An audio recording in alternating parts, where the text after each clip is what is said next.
with the start for the Bears this afternoon. His 8th start of the year, his 12th appearance, 3-2 record, 4.50 ERA for Kobe Andrade. And a great pitching matchup, Richard, isn't it, with Andrade for the Bears and Brandon Birdsell for Texas Tech. Yeah, this should be a ton of fun. Actually, a couple of guys who formerly played at Texas A&M once upon a time. They didn't overlap. Birdsell, or Birdie as the Texas Tech guys will call him, is a fourth-year guy. His second at Texas Tech, reigning Big 12 Pitcher of the Week. And Andrade here, second-year guy in college, first year at Baylor. And chopper to third, to second for one, the turn and the double play, and Baylor second in the nation in double plays. Get number 47 on the year right there to clear the bases. Man, the Bears can really turn some double plays. And we were mentioning Andrade, win-loss 3-2, fastball 87 to 88. He'll creep a couple up there towards 90. He's got a full arsenal with the slider and the changeup as his go-to off-speed pitches. And this is a tempo guy. Kobe just wants the ball in his hands. He gets a sign, he gets rolling. He moves quickly. He doesn't really want to waste a lot of time up there on the mound. Jace Young to the plate for the Red Raiders. Base is clear. Young, the leading hitter for Tech on the year, 5th leading hitter in the Big 12. 373 average as play begins today. Let's give you the lineup for Tim Tadlock and the Red Raiders. We've seen already Easton Morrell leading off, playing left field. Cole Stillwell catching, batting second. There's Jace Young at the plate, batting third, playing second base. Ty Coleman, the DH, will bat cleanup. Kurt Wilson at shortstop, he'll bat 5th. Parker Kelly at third base, batting 6th. It is Owen Washburn in right field, he'll bat 7th. Hudson White playing first base, batting 8th. And Dylan Carter in center, batting 9th. Young flies out to center field. That is the inning. Bears come to bat, bottom of the first, after this.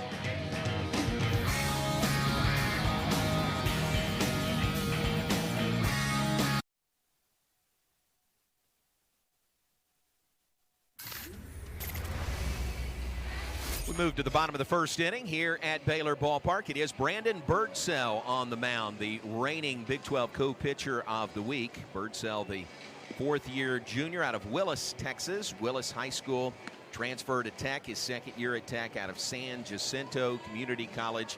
And Richard, some really impressive numbers for Brandon Birdsell this season. Yeah, there might not be a better Saturday starter in all of the Big 12. This kid is the real deal, very special. Something you got to draw your eye to there is the 82 strikeout numbers. That is 2nd in the Big 12. Leads the conference in earned run average, leads the conference in opposing batting average. This guy's been drafted twice, out of high school in 2018, drafted last year in the 11th round by the Twins, chose to come back to Texas Tech for the 2022 season. And he's just picking up where he left off in 21. The stuff is there. He's the real deal. Bears need to get to him early. They need to have quality at bats. So Birdsell on the mound for Tech. Here's the batting order for the Bears. And Coach Steve Rodriguez, Jack Pineda at shortstop batting first. Trey Richardson, the second baseman, he'll bat second. Jared McKenzie in center field batting third. Kyle Nevin at first base, he'll bat cleanup. Antonio Valdez in at DH today, batting 5th. Cam Cayley in left field batting 6th. Harrison Cayley catching, batting 7th. Cody Graybeck at third base, he'll bat 8th. And Jacob Shainvogel in right field batting 9th for Coach Rod and the Bears, who are, with the loss last night, 21-21 on the season, 4-12, sitting in 7th place in the Big 12 conference standings. Birdsell rears back and fires. That one misses inside to Pineda. It's a 2-0 count to the Bears' leadoff hitter, 3rd leading hitter overall, Jack Pineda. Love to see Jack get ahead in the leverage count here, show his teammates kind of the full arsenal there. And Birdsell, not a guy that's going to walk a lot of batters, only 17 on the season and 54 innings of work. So good to see Jack in the leverage situation here. 3-0 pitch takes ball 4. 4 straight pitches out of the strike zone. Jack Pineda draws the leadoff walk for the Bears at the bottom of the first. And there you go. If you're the Bears, the temptation will be coming off a 7-1 Friday night loss to grip and rip and try to win this game early in the first inning. But I love that approach by Jack there. Patience, let the game come to you. You've got a really good guy on the mound. Make him show his stuff. Wouldn't surprise me to see some action here if you're Trey Richardson. Maybe a fake bunt early till Birdsell can show he's got the strike zone down, and Coach Rod might have him very well bunt first pitch. Birdsell comes set. Richardson at the plate. Right-hand batter. Which is a called strike to Richardson. There's that slider there. You know, Birdsell's motion is not very violent or menacing. It's very effortless, kind of a slow release, but the velocity is there, 92 to 97. There's that slider. It's hard, 84 to 88. He'll mix in a changeup in the high 80s. Fires this one low and away. It's a ball and a strike to Richardson. That's 5 fastballs, all out of the zone. Trey was 0 for 4 yesterday. Andrew Morris was really something else for the Red Raiders. 7 innings pitched, 7 strikeouts, only surrendered a run. Then he hands the ball to his Saturday guy, who is arguably right there with him. Yeah, you might wonder, how do you decide who's the Friday night guy, who's the Saturday guy for Texas Tech? Runner is going. Ooh, that one is stabbed by White at first base. That is a nice play. Off and running, Pineda ends up safe at second base, but White with a nice stab of that ball to get the out of Richardson at first base. Yeah, that's a really, really impressive play. Hudson White yesterday playing catcher. Cole Stillwell was over there at first base. A flip-flop for them, likely to save the legs of the catcher, but hit and run on. Pineda took off. Trey does everything you're supposed to do. Opposite field, hard ground ball, but White makes a nice play, but the job was accomplished. Pineda's now standing on second base with 1 out, and your guy stepping in the box, and Jared McKenzie. Jared McKenzie was 0 for 4 last night against Texas Tech pitching. First pitch by Birdsell is a called strike 1. The answer on that question, how do you decide who's the Friday night guy? Tim Tadlock historically has liked his quote-unquote #1 to pitch on Saturday. Not to say that Andrew Morris wouldn't be a #1 most places, and he pitched very well last night. But most people would consider Birdsell the #1 for Tech. And Coach Tadlock just likes him going on a Saturday. Yeah, and there's a lot of psychology to that. There's so much in that Saturday game in a Big 12 series. If you lost the Friday night game, Saturday game evens things up. If you won the Friday night game, Saturday game gets out there and takes a series. When you're a program like Tech and you kind of are a machine in terms of good arms, you can afford to throw a guy who's 1A on Friday night. Pineda takes his lead at second base, dancing out there. Birdsell delivers to McKenzie. Rides in on him. It's a ball and 2 strikes now to Jared McKenzie. It's like a spike slider right there. And you know, that 1 through 4 for the Bears is so crucial. Pineda, we saw work the walk. Richardson, really nice piece of hitting on the hit and run. Executed what he was supposed to do. McKenzie and Nevin will now both have an opportunity to score Pineda, but they were 1 for 16 last night. And this Bears offense goes as those 4 guys go. So would love to see them get in the action early today. Pitch by Birdsell, lifted in the air. Shallow center field. In fact, Young, the second baseman, will give way to the shortstop, Kurt Wilson, and behind the bag in shallow center, Wilson makes the catch. That'll retire McKenzie with the second out here in the first inning. A lot of off speed there in that sequence to Jared McKenzie. He's a special fastball hitter, and so teams know they're not going to be able to throw a lot of fastballs to Jared McKenzie. And we saw the changeup, we saw the slider there, put him away on the fly ball to Wilson. Wilson at shortstop. It's Parker Kelly at third base. Jace Young at second. Hudson White at first. Cole Stillwell behind the plate. Easton Morrell in left field. Dylan Carter in center. Owen Washburn in right. Defensively for the 9th-ranked Texas Tech Red Raiders. Yeah, only change from Friday night was the flip-flop of catcher in first. White and Stillwell, they both swung it well last night. A luxury there when you can kind of just switch those guys out and save some legs. Kyle Nevin in the cleanup spot for Baylor. Runner at second. Now 2 down here in the first inning. Scoreless Bears and Red Raiders. Pitch is low. It's 2-0 to Nevin, who also was 0 for 4 last night. Only hit among those top 4, as Richard mentioned, was a triple by Jack Pineda. His Big 12 leading 5th triple of the season. Absolutely. Yeah, unfortunately, Nevin saw some streaks end last night. He's been on an absolute tear, well over 450 over the last 10 games. Cooled off a little bit last night, but we'd love to see him pick back up. Him and Jared McKenzie both started the year colder than expected, but throughout the month of April, they have really come into their own form. 10-game hitting streak, 21-game on-base streak for Nevin ended last night. Looking to start another one today. Called strike. It's 2 balls and a strike from Birdsell. That's what makes the big junior so good. We've seen multiple times now to Pineda and now Nevin behind in the count. His ability to go to the slider. He doesn't have to just bank on the fastball. In a 2-0 count, he can throw a slider. It's so crucial with a runner on second base. 2-1 misses outside, ball 3 to Nevin, who's the team leader in home runs with 8 and RBIs with 39. Here's as a team a .266 batting average beginning play today.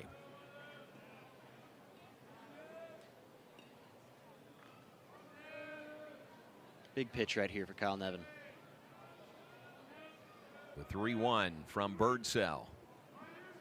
Long look back at second, and the delivery. Pops it out of play. It'll find the seats on the first base side. There's that live arm. Scouting report on Birdsell is that the fastball will get on you. Kind of slow, deliberate delivery to home. And then all of a sudden, 95 comes out of there, and it surprises you. Nevin was fastball all the way there. Now here he is in a 3-2 situation where he's likely debating, will he go back to the fastball, or is he going to throw that slider he threw 2-0 to me? On a 3-2 count, pitch grounded to third. Kelly will run and tag the runner, and never got Kurt Wilson out last night. Yeah, you're seeing it right there. Kurt Wilson putting together a really nice senior campaign. 10 homers, 4 triples, 12 doubles, batting over .330, and we talked about it last night a little bit. Arguably the most famous play in college baseball this year with the steal of home against Texas to win a Big 12 game. Walk-off steal of home. Pops this one up. It'll carry back on the roof. It's 2 balls, 2 strikes to Kurt Wilson. Coleman, the runner at first. Coleman saying, what do you have to do to get an extra base hit?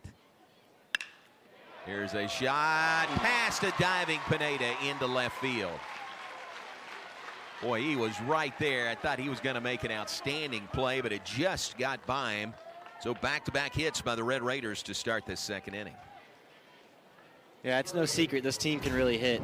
You look up and down the lineup, and it's just a really nice piece of hitting right there by Kurt Wilson. Kept the hands inside.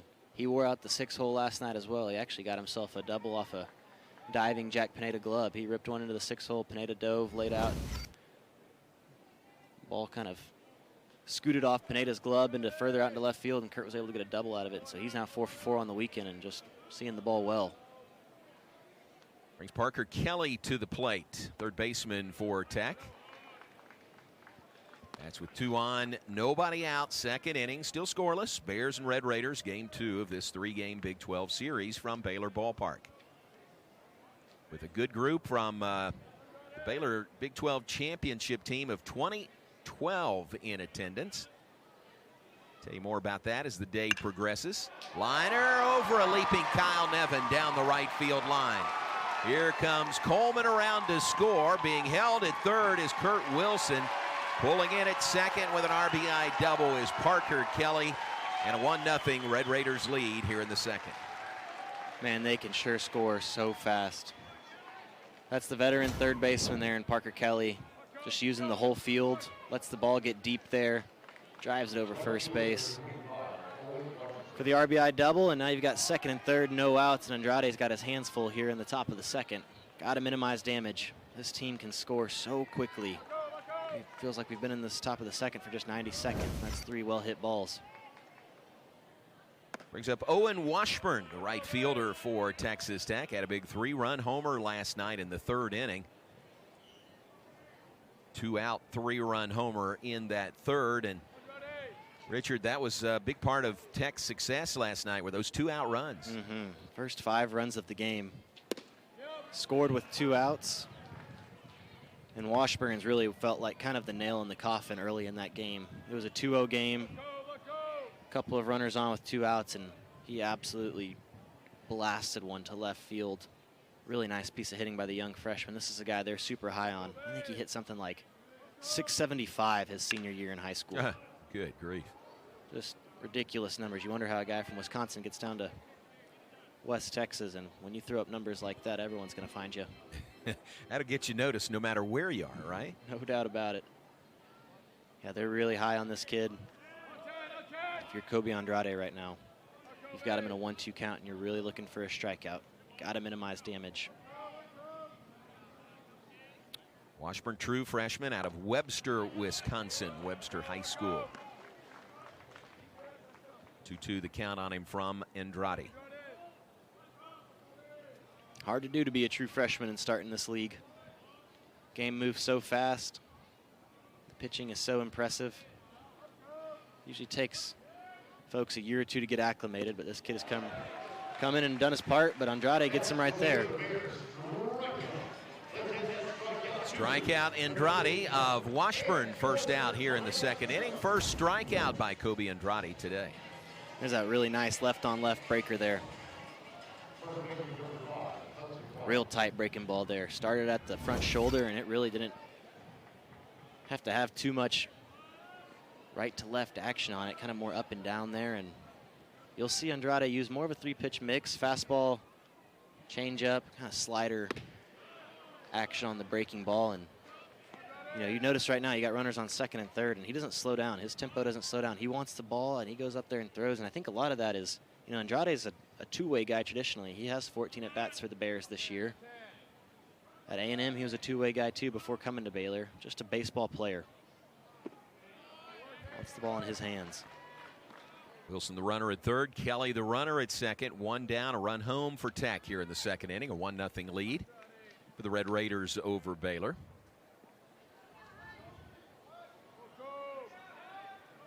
Hudson White at the plate. Another freshman, another true freshman out of Keller, Byron Nelson High School. Pitch inside, it's 3-0 now to Hudson White. Baylor baseball knows a little bit about Keller, Texas. Ooh, but Keller has been good to Baylor. Shea Langoliers, Hunter Say, Tyler Thomas, Max Muncy, correct? Max Muncy, right. The biggest name of all. I think they were all Keller Indians, though. Yeah, I think you're right. Keller High School. Muncy part of that 2012 team that will be, or has been recognized pregame today. We'll show you some of that and tell you about it. Shea Langoliers really tearing it up now, looking to move up in the A's organization. Oh my goodness, walk-off home run last night, I believe his 7th on the year. He's making a lot of noise in AAA. You might see Shea Langoliers in a different shade of green and gold before long in Oakland. A lot of big league prospects out of these programs here in the Big 12. Texas Tech's got a number out there. I have a left-handed pitcher who made his MLB debut in the last couple of weeks. Parker Moshinsky for the Astros. Full count pitch, ball 4, loads the bases. White draws the walk. I don't dislike that walk all that much if you're Kobe Andrade. You got runners on second and third. You've got arguably the best double play defense in all of America behind you. Dylan Carter, the center fielder checking in here, can run pretty good. But this leaves the double play ball at least in contention. Hudson White hit a nice opposite field double last night. Good true freshman hitter, and so I don't dislike that walk all that much, but now you've got to really do your work here against the center fielder in Carter. Well, Baylor has majored in double plays this year. They've already got one today. One here would be really huge to limit the damage. Bases loaded, one down for the Red Raiders. I would stifle the Tech momentum, certainly. Don't have to strand them all out there. Carter 1 for 4 last night, a double and a run scored in the 9th inning. Called strike to him. It's a ball and a strike to Dylan Carter. Big advantage we're working with as well is your next 2 batters for the Red Raiders are lefties. Just left on left in college baseball is always the matchup you're looking for if you're on the defensive side. This pitch hit to center field, looks playable. Crowd urging on. Kobe Andrade. The pitch is low and inside. It's 2 balls, 2 strikes to Stillwell. Good action on that breaking ball there from Andrade. And he only had 8 pitches in that first inning, and his pitch count's already creeping up towards 40. He's really had to work here. for his longevity in this game and also to keep this thing close. Big moment. Pitch hit hard down the left field line. Cam Cayley will chase it down in the corner. 2 runs will score for the Red Raiders. That is a 2-run double off the bat of Cole Stillwell. And it's a 4-0 lead for Texas Tech in the 2nd inning of the ballgame. Man, they have had some 2-out production this weekend, I'll tell you what. Stillwell with 2 strikes on him and 2 outs. Goes down and gets that breaking ball low, and it's just a really nice piece of hitting. 3rd hit on the weekend for Stillwell. And his 6 at-bats. He's really swung it well. Brings up Jace Young. He delivers. Grounder into left field past shortstop for another RBI. Young brings home Easton Morrell. And it's a 5-run 2nd inning and a 5-0 lead for Texas Tech. Just no breathing room in that lineup. You go from 5th-year senior Cole Stillwell, who can swing the bat like that. Excuse me, 4th-year junior in Stillwell, to then reigning Big 12 Player of the Year in Jace Young. And then the guy who got this whole thing started in Ty Coleman. There's just no breaks if you're Kobe Andrade. Tech is batted around here in the 2nd inning. Here is Coleman, who started it with a single to left. Fly ball in the gap in left center. McKenzie is there. He'll make the catch, and that is the inning. But Tech bats around. They put 5 on the board in the 2nd inning. Bears come to bat, bottom of the 2nd inning, 5-0 Red Raiders.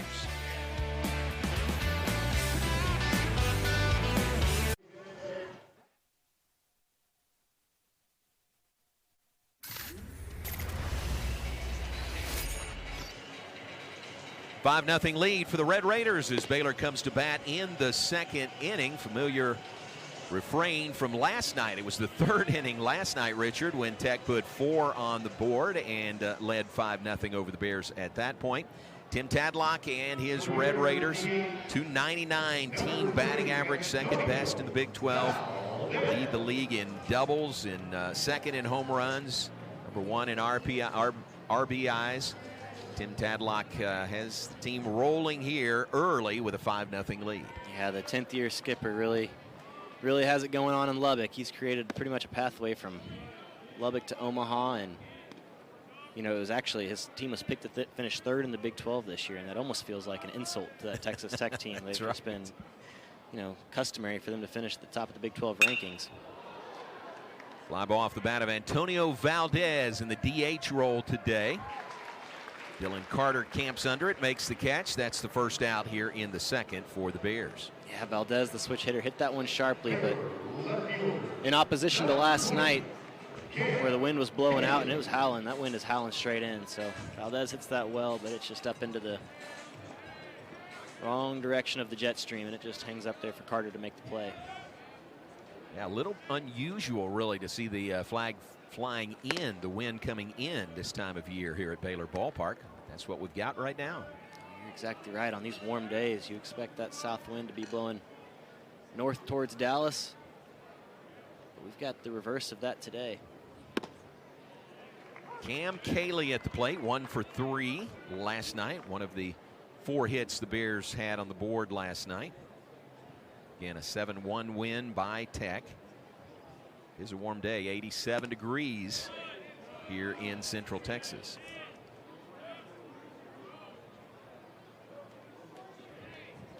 Yeah, I love Cayley's approach. He's a two-way guy. We mentioned Andrade on the mound is also a two-way guy, just good baseball players. You'll see Cam come in relief. Good left-handed arm. We saw him earlier out in left field make a nice play to keep Ty Coleman to a single on a ball hit off the wall. Plenty of baseball ability there. That was a really nice play. It probably missed by, what, a foot or two going out? Oh, yeah. I mean, it almost hit that 330 sign. Yeah. On the fly, and Cayley makes a nice play out of left field, and you saw him end up in right field last night. He's just very serviceable. Left-handed batter, left-handed thrower, and then not to mention Mom and Dad are super proud because his twin brother's in the on-deck circle. And he draws the walk here. Second base runner today by the Bears, both via the walk. Pineda walked leading off the game. Cam Cayley does here off of Brandon Birdsell. Uncharacteristic for the 240-pounder. He will inevitably do a lot today. The big righty that will have us singing his praises. He's just a special arm, but a couple of walks early here. He's only recorded 4 outs, and that's what the Bears need with Tech up to a 5-0 lead already. Gonna need to pile the bases with base runners. Pitch to Harrison Cayley is high and tight. That is ball 1. Yes. His parents, Aaron and Lisa Cayley. 4 other siblings, Alex and Melissa. Harrison and Cam Cayley, twins, hitting back-to-back in the Baylor order. Can sure play some baseball in the Woodlands. I'm sure the Cayleys were a part of that proud tradition.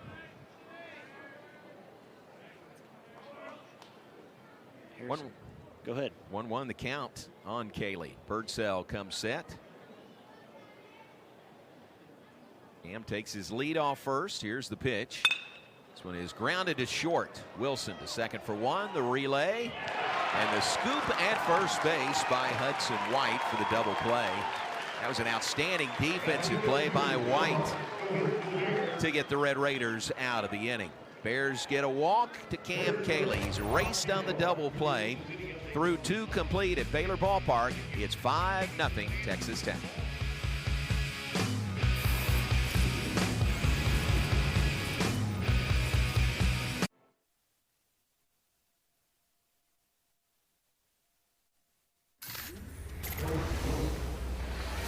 Texas Tech comes to bat, top of the 3rd, leading 5-0 over Baylor. Here are other games in progress at this hour around the Big 12. West Virginia and Kansas tied at 6 in the 5th inning.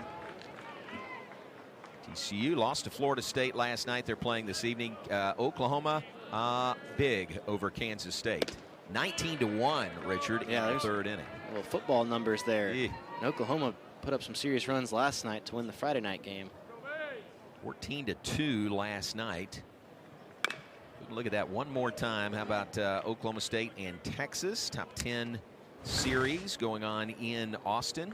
Very big matchup there. Oklahoma State got the better of Texas 8-6 in a back and forth affair. It was a lot of drama down there in Austin.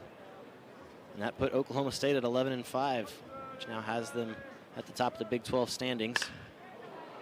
2-0 lead for the Cowboys early in Austin in game 2 today. Yeah, TCU playing out of conference, so Oklahoma State with the win moved ahead of them in the league standings. 11-5 for the Cowboys. TCU 12-6. TCU shut out by Florida State last night. Here's a grounder past a diving Pineda into center field for Texas Tech, and they begin the 3rd as they did the 2nd. Kurt Wilson leading off with a single to start this 3rd inning. Man, when you're hot, you're hot. 5 for 5 on the weekend. Yeah, Baylor hadn't gotten him out, right? Nope. 3 hits and a walk last night, 2 for 2 to start the game today for Kurt Wilson. Here is Parker Kelly, an RBI double his last time up. Yeah, Texas Tech is trying to force their way into the top of those Big 12 standings. They are 10-6 currently, trailing a 11-5 Oklahoma State team and a 12-6 TCU team. Thus far, through 11 innings of baseball this weekend, they have clearly made their intentions known. Swing and a miss. Nice pitch by Andrade for strike 1. 5 runs on 6 hits for the Red Raiders. They're still looking for their first safety today. They've had a couple of base runners, both via walks. Pitch to Kelly. He holds back. It's up high. It's a ball and a strike to it.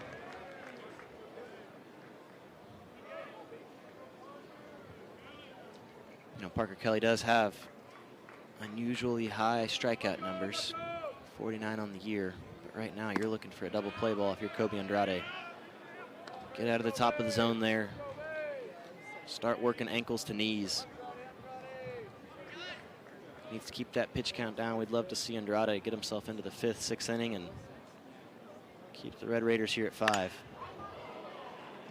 It's hit high and long, but well foul down the left field line. 2 balls, 2 strikes to Parker Kelly. That's where Andrade will get guys. They'll get out on their front foot.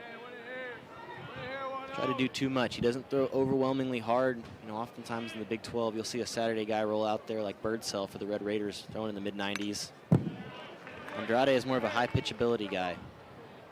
Mid to upper 80s. He will touch 90, but you know, his goal is to get guys off balance out on the front foot like you saw Parker Kelly yank one down the line. Thus far, the Red Raiders have capitalized on some balls left up in the zone and have used all parts of the field. Andrade delivers. This one is in the air, playable, back of short. Jack Pineda drifts back into shallow left field, makes the catch. That'll retire Parker Kelly with the first out here in the 3rd.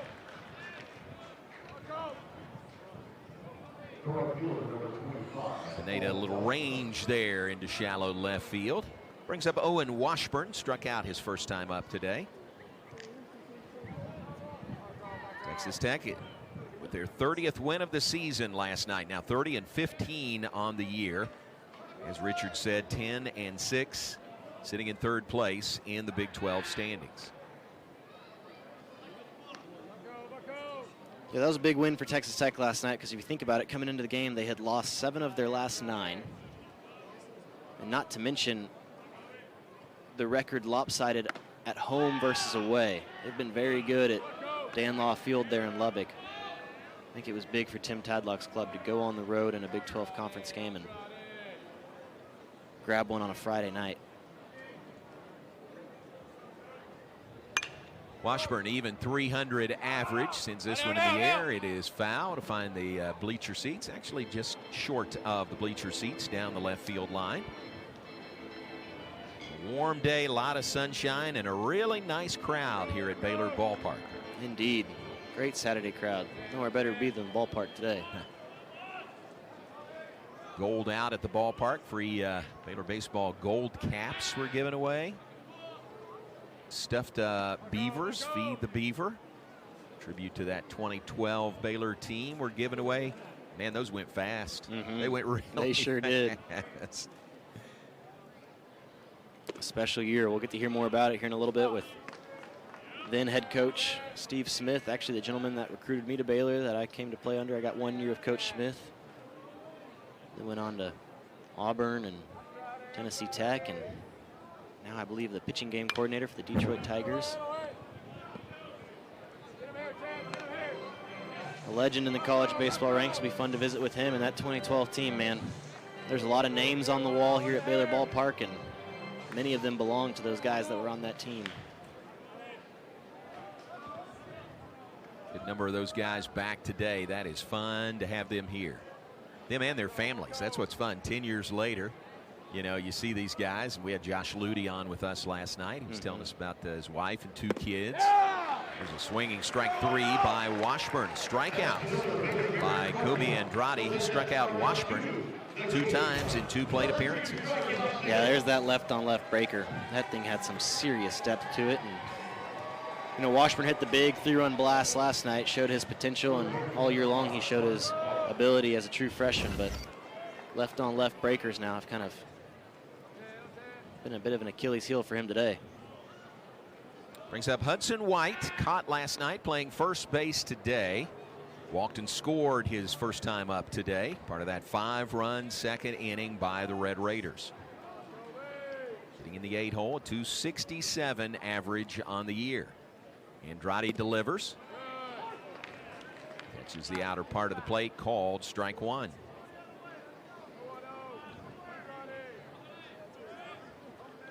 I like the way Andrade works. He is all business up there. Pitch is low, it evens the count. 1 ball, 1 strike. Refreshing as a defense to play behind a guy who, even though he might surrender a leadoff hit like he did to Kurt Wilson, he's back on the mound and he's moving with efficiency. Doesn't get too rattled. This one hit in the 6-hole into left field. White with a base hit extends the inning. number 7 on the day by Texas Tech. Wilson moves on to second base. White at first, and Dylan Carter, center fielder, will bat. Yeah, Hudson White's very intriguing true freshman. Shows there's a lot of baseball ability there when he can play catcher, go over to first base, hitting in the high 200s as a true freshman. Doesn't strike out a lot. It's good 8-hole production there.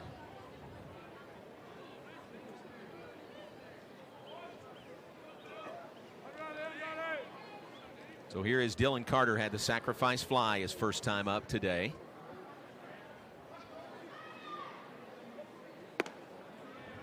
Pitches away, ball 1. Andrade had that great game against Kansas back on April 15th. Complete game performance, 88 pitches for the complete game victory over KU. That's pretty wild. And you talk about working quick. That day he got the ball, he threw it right back. He was working really, really quick. It was a game in which Baylor won over Kansas, obviously, and things were going Baylor's way that day. The top half of the inning was Andrade, boom, boom, boom. Bottom half of the inning was Kansas pitching change, Kansas pitching change, and it was like the tale of 2 half innings every inning. But Andrade really did a good job. 88 pitches in 9 innings is just, that's unheard of. We saw Andrew Morris last night kind of define efficiency with 93 pitches and 7 total innings of work. And so think about that. 9 innings with 88. That means a lot of first pitch. Some tough times that we had to go through, but obviously we learned a lot about ourselves during that time. Now, Cody Grayback, who leads off the third for the Bears. Grayback at third base today. As we continue with Reed Breeze here in the booth. Now, Reed, we're here honoring that 2012 team that had all of those special accomplishments, but I believe you're on that 2005 Omaha team. You got to talk about that, man. Oh, man. That was obviously one of the big highlights of my life. When I was a little kid, I never dreamt of playing in the actual World Series in the majors. It was more about playing in the College World Series. Me and my brother used to grow up watching all of those games, and we studied the teams, and obviously we rooted for certain teams here and there, but you know what? That was one of the biggest highlights of my life, and what the 2012 team accomplished as well, that's pretty amazing. And obviously as a baseball player, I feel like every baseball player should deserve that feeling of what it's like to play in a series like the College World Series. That's so special. I guess I didn't realize you had a brother. You know what? He's said before that I actually had the biggest moment of both of our lives playing in the World Series. Wow, because that's right? how big it was so for cool. both of us growing up. So That's really cool. Well, the point has been made more than once this week. You'll appreciate this as we honor the 2012 team. How about that 05 team? We need to get those guys back as well. we should. Yeah. I know. Well, I was just talking to one of the 2012 players up in the booth, and said that we need to have an alumni game 2020 or 2012 versus 2005. Oh, yeah. I How think about that would that? be great. Here's a shot off the That ball's bat hit a of little. Jacob Shainvogel to right field. It's gonna get carrying out. well, and it's out of here. Jacob Shainvogel, a solo home run. First run of the day for the Baylor Bears. There you go. Big response by the Bears there. Love to see the young second-year sophomore getting in on the action. You hit any balls out that way? Not that way. So you're a I left think field I home had run guy. 7 career home runs in 3 or 4 years that I was playing here, so I was not that type of hitter. I was more of the right center field gap. I was the doubles guy. Doubles will count. Doubles are very valuable. First home run for Jacob Shainvogel. And it's 5-1 now. Tech's lead cut to 4. Turn the lineup over here to Pineda, and would love to see if the Bears can build off that momentum, man. Need to get this to 5-3 and keep it in shouting distance. First home run this season. First career home run for Shainvogel as well. Reed, that the College World Series, man, I agree with you. That is one of the greatest experiences I've had just following you guys, just being there in Omaha. That was so cool. And then that Tulane game. Tulane, #1 seed, great team, #1 in the nation, and that comeback you guys had was tremendous. It was. I think about that game all the time. It was amazing, amazing feeling. obviously wish we could have carried it on from there, but there's some great teams that year at the College World Series, and unfortunately we just couldn't get past a few of them. Now I got to ask about something else. There's apparently a pretty infamous story about you in the left field wall. That's right. Pre-pads. I know. I wish we would have had pads back in '05. I think it was just around the Rudy sign right there. But yes, ran into the wall, but hey, I made the catch. That's all that matters. Saved 3 runs on the board. That is all that matters. Oh, fantastic. So like plywood, right? No padding. It was just straight up wood, no padding whatsoever. I saw the wall, but I just hit it wrong. Oh, man. And my body crumbled. I think I'm going to lose every time. Pineda grounds out to short as Trey Richardson. Richardson shoots one into the gap in left center. Morrell dives, and did he make the catch? Yes. Wow. A dive. So Morrell just flew out to center field on the first pitch he saw from Andrade. Here's Stillwell. Sends this one in the air right field. Shane Vogel coming in. Sunglasses on, makes the catch. Second out. So Morrell, being a top 8 national seed or a top 16 national seed, to host a regional and then a super. Jared McKenzie, first pitch he sees, lines it into center field. Base hit. Nice leadoff single by McKenzie to start the 4th inning. You know, we were talking about it in the break. Jacob Shane Vogel puts a little charge of life into the Baylor dugout with the home run last inning. And then Andrade comes out and has all of a 32nd inning defensively. And then with McKenzie right there doing what Jared McKenzie does, good to see him get going on the action this weekend. Opportunity here for the Bears to narrow this gap. Crucial time of the game to do it, crucial part of the lineup to do it with Nevin stepping in the box. Nevin erased on a fielder's choice to end the 1st inning, his first time up. First pitch, ball 1 to big Kyle Nevin at the plate. 282 his average as of this plate appearance. You mentioned that Jacob Shane Vogel home run. 101 miles per hour off the bat. 41-degree launch angle. Looks like he caught those kind of rafters out there in right field, and not to mention that wind is blowing in. He had to put a good charge into it. Grounder wide of third, fielded flawlessly down there by Mike Taylor in the third base coaching box. Well done, Coach Taylor. Sometimes those coaches, they just sidestep those balls, you know. They don't even want to make a play on it, but that one was a nice, clean play. You know, I played for Mike Taylor for 4 years. We call him 6, and I still think when he puts his uniform on, he thinks he's going to get some innings in the game. I wouldn't mind that. I'd like to see it. Runner is going. Here's a grounder to short. The shovel to second. They got the force, despite the fact that McKenzie was running and the double play. That's unfortunate for the Bears right there. That was a design hit and run. Nevin did it right in terms of putting the ball on the ground, but on a hit and run, you got to keep the ball out of the middle. And that's exactly why, because that's about the only way a double play ball is possible on a design hit and run. So that leadoff single gets erased. Just a sharply hit ball and a crisp, clean double play there from Wilson to Young to White. Fairly close play at second base. I thought Wilson might, with McKenzie running, I thought he might not even try to get the force. Thought he might just go to first. I did too for a second, especially given how well McKenzie runs. It looks like his slide almost slowed him down a little bit. So the bases are clear. Here's Antonio Valdez to the plate. Baylor's DH today. Fly to center field his first time up. We mentioned last night the difference in natural surfaces like we have here at Baylor Ballpark and turf surfaces at places like Dan Law Field at Rip Griffin Park in Lubbock. And you know, you saw Jared McKenzie slide on the double play ball there. A little slower on the dirt, whereas at Lubbock, you know, if you get some slick turf, you could accidentally slide yourself into the outfield. That's right. Slip and slide. Valdez tried to bunt his way aboard, chopped it back foul. And takes an extra minute here before he gets back in the box. Good to see Valdez get the start today.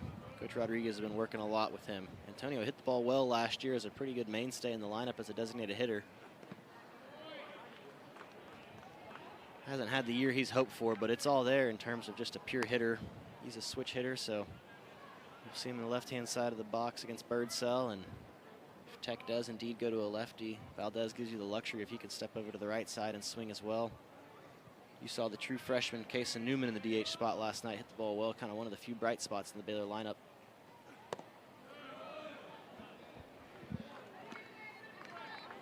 Putting together a good at-bat here. Valdez, the transfer from San Jack, Incarnate Word prior to that. High school, Corpus Christi Ray High School. Down to 3 balls, 2 strikes on Antonio Valdez. Brandon Birdsell gets the sign. Here's the 3-2.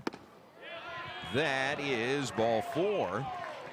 That is the 3rd walk today by Birdsell. Yeah, that was a good pitch right there. Antonio is a better ball player than I am, because I would have been swinging out of my shoes on that pitch. Birdsell wants to know where it was. Having a little bit of a back and forth with the home plate umpire, Mark Wagers.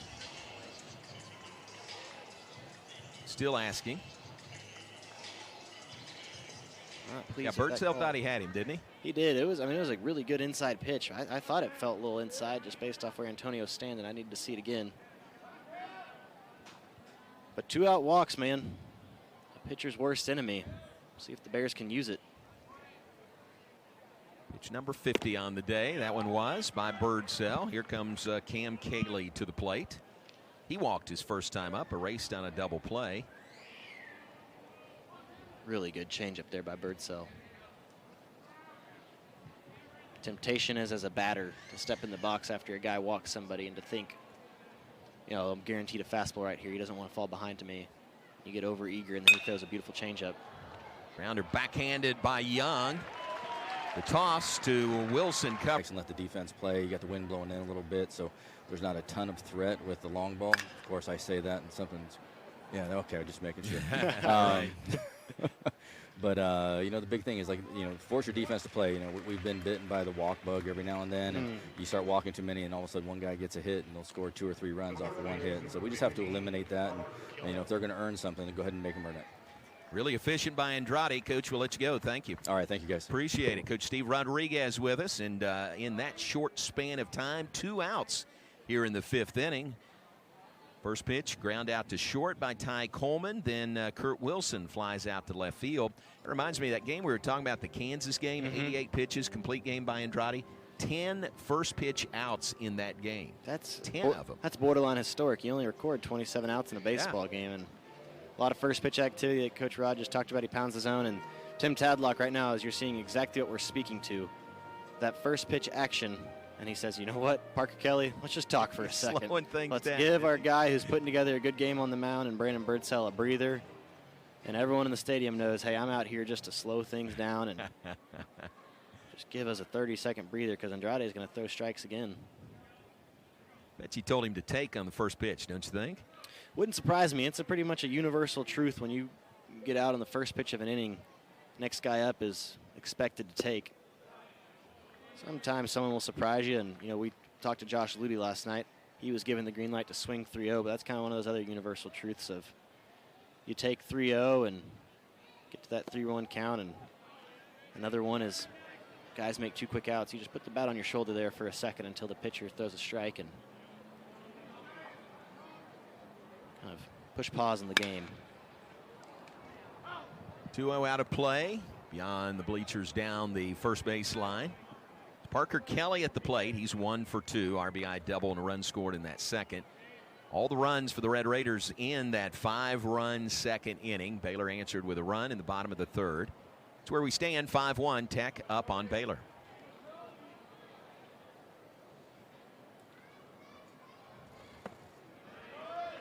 Ball 3, 3-1 the count now to Kelly. Got to be careful here if you're Andrade. Kelly is a guy who can leave the yard to no surprise. 8 on the year. That's tied with Kyle Nevin, who leads the Bears team in home runs. But in the air, playable for Shane Vogel in right field. He has the catch, and that is back-to-back 1, 2, 3 innings by Baylor's Kobe Andrade. Red Raiders go in order in the 5th. On to the bottom of the 5th. Still 5-1 Texas Tech.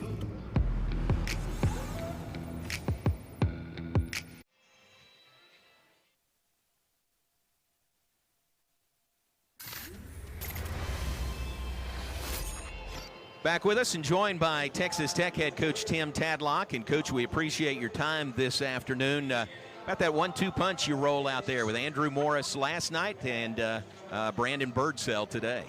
You bet. Those guys are a pleasure to be around. They both prepare the right way. Really, just two older guys that really know what they're doing. Yeah, absolutely. They've been impressive as advertised. Coach, talk about the production up and down your lineup, man. It just feels like at any point, 1 through 9, one of those guys can find a way to do damage. Yeah, I was really thinking the last two innings, we were really trying to help the speed of the game. People that think baseball games take too long, we help that cause. Yes, sir. Well, Coach, we're here celebrating the 2012 Baylor Bear Big 12 Championship, and you know a little bit about winning Big 12 championships, and you're in a neck and neck kind of Big 12 race right now. How much are you thinking about that in the midst of the action? Oh, I mean, in the midst of the action, you don't think about it too much. And by the way, congratulations to that 2012 team. I mean, Steve Smith did a great job with that club, and a lot of really good players on that team. Yeah, I mean, that offensive production on that team reminds me a little bit of what we've seen out of you guys over the last 5 to 7 seasons. Yeah, it's they had some real at-bat, some real hitters in there. Was Muncie on that team? He was. Yes, he was. Yeah, I knew Turley and Muncie. Those guys all played on that D-bat team together, and that was one of the better summer league teams that you'd see. Coach, we appreciate your time. Thank you very much. You bet. Appreciate it. Coach Tim Tadlock, his 10th year as head coach in Lubbock, visiting with us here as we move to the bottom of the 5th, and Harrison Cayley leads off for Baylor. He's got a 3-1 count on him from Brandon Birdsell. That's funny. He talks about Turley and Muncie not going back to Baylor days, going back prior to Baylor days. We get to visit with head coach Steve Smith of that 2012 championship team here shortly, and he'll tell you it's a fraternity. These guys all know each other. They spend enough time at the yard that, especially in the state of Texas, there is just no strangers in the college baseball landscape, the junior college landscape, high school baseball landscape. Whether you've coached them or coached against them, it's one big fraternity. There's Cody Grayback to the plate, playing third base today for Baylor, starting at third base. Struck out his first time up. Facing Birdsell with 1 out and nobody on in the bottom of the 5th. Bears down 5-1. Yeah, Grayback's a true freshman that Coach Rodriguez is super high on. So much so that on a big Saturday in the Big 12, he's going to give him a start. Bats lefty, which is an advantage against this right-handed throwing Birdsell. He plays a nice third base, not an overwhelmingly large guy, 5'9", just probably $150 or so.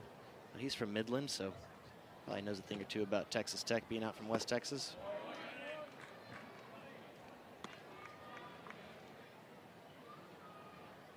To the count on Grayback. 5 runs on 7 hits, no errors for the Red Raiders.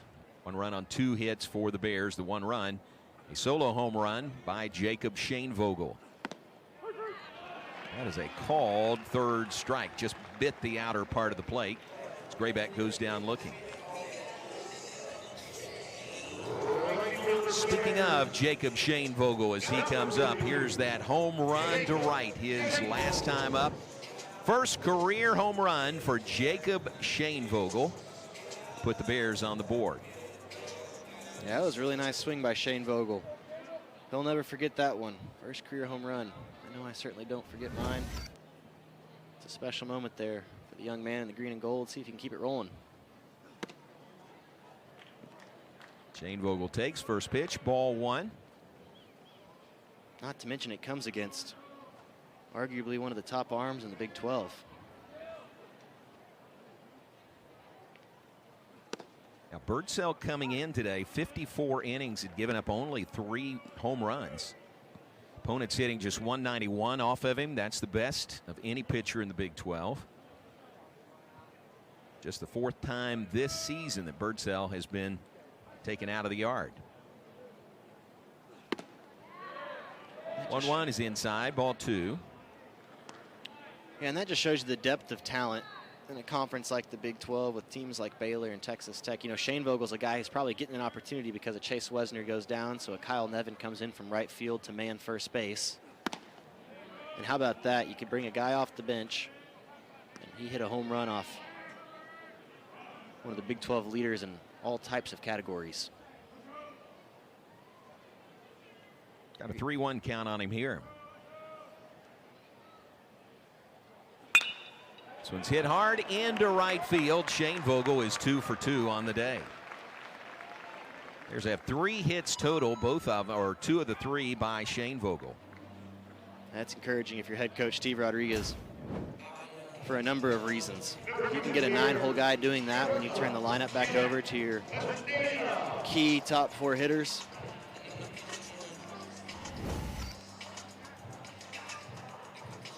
We go back to the top of the lineup for Jack Pineda, 0 for 1 with a walk.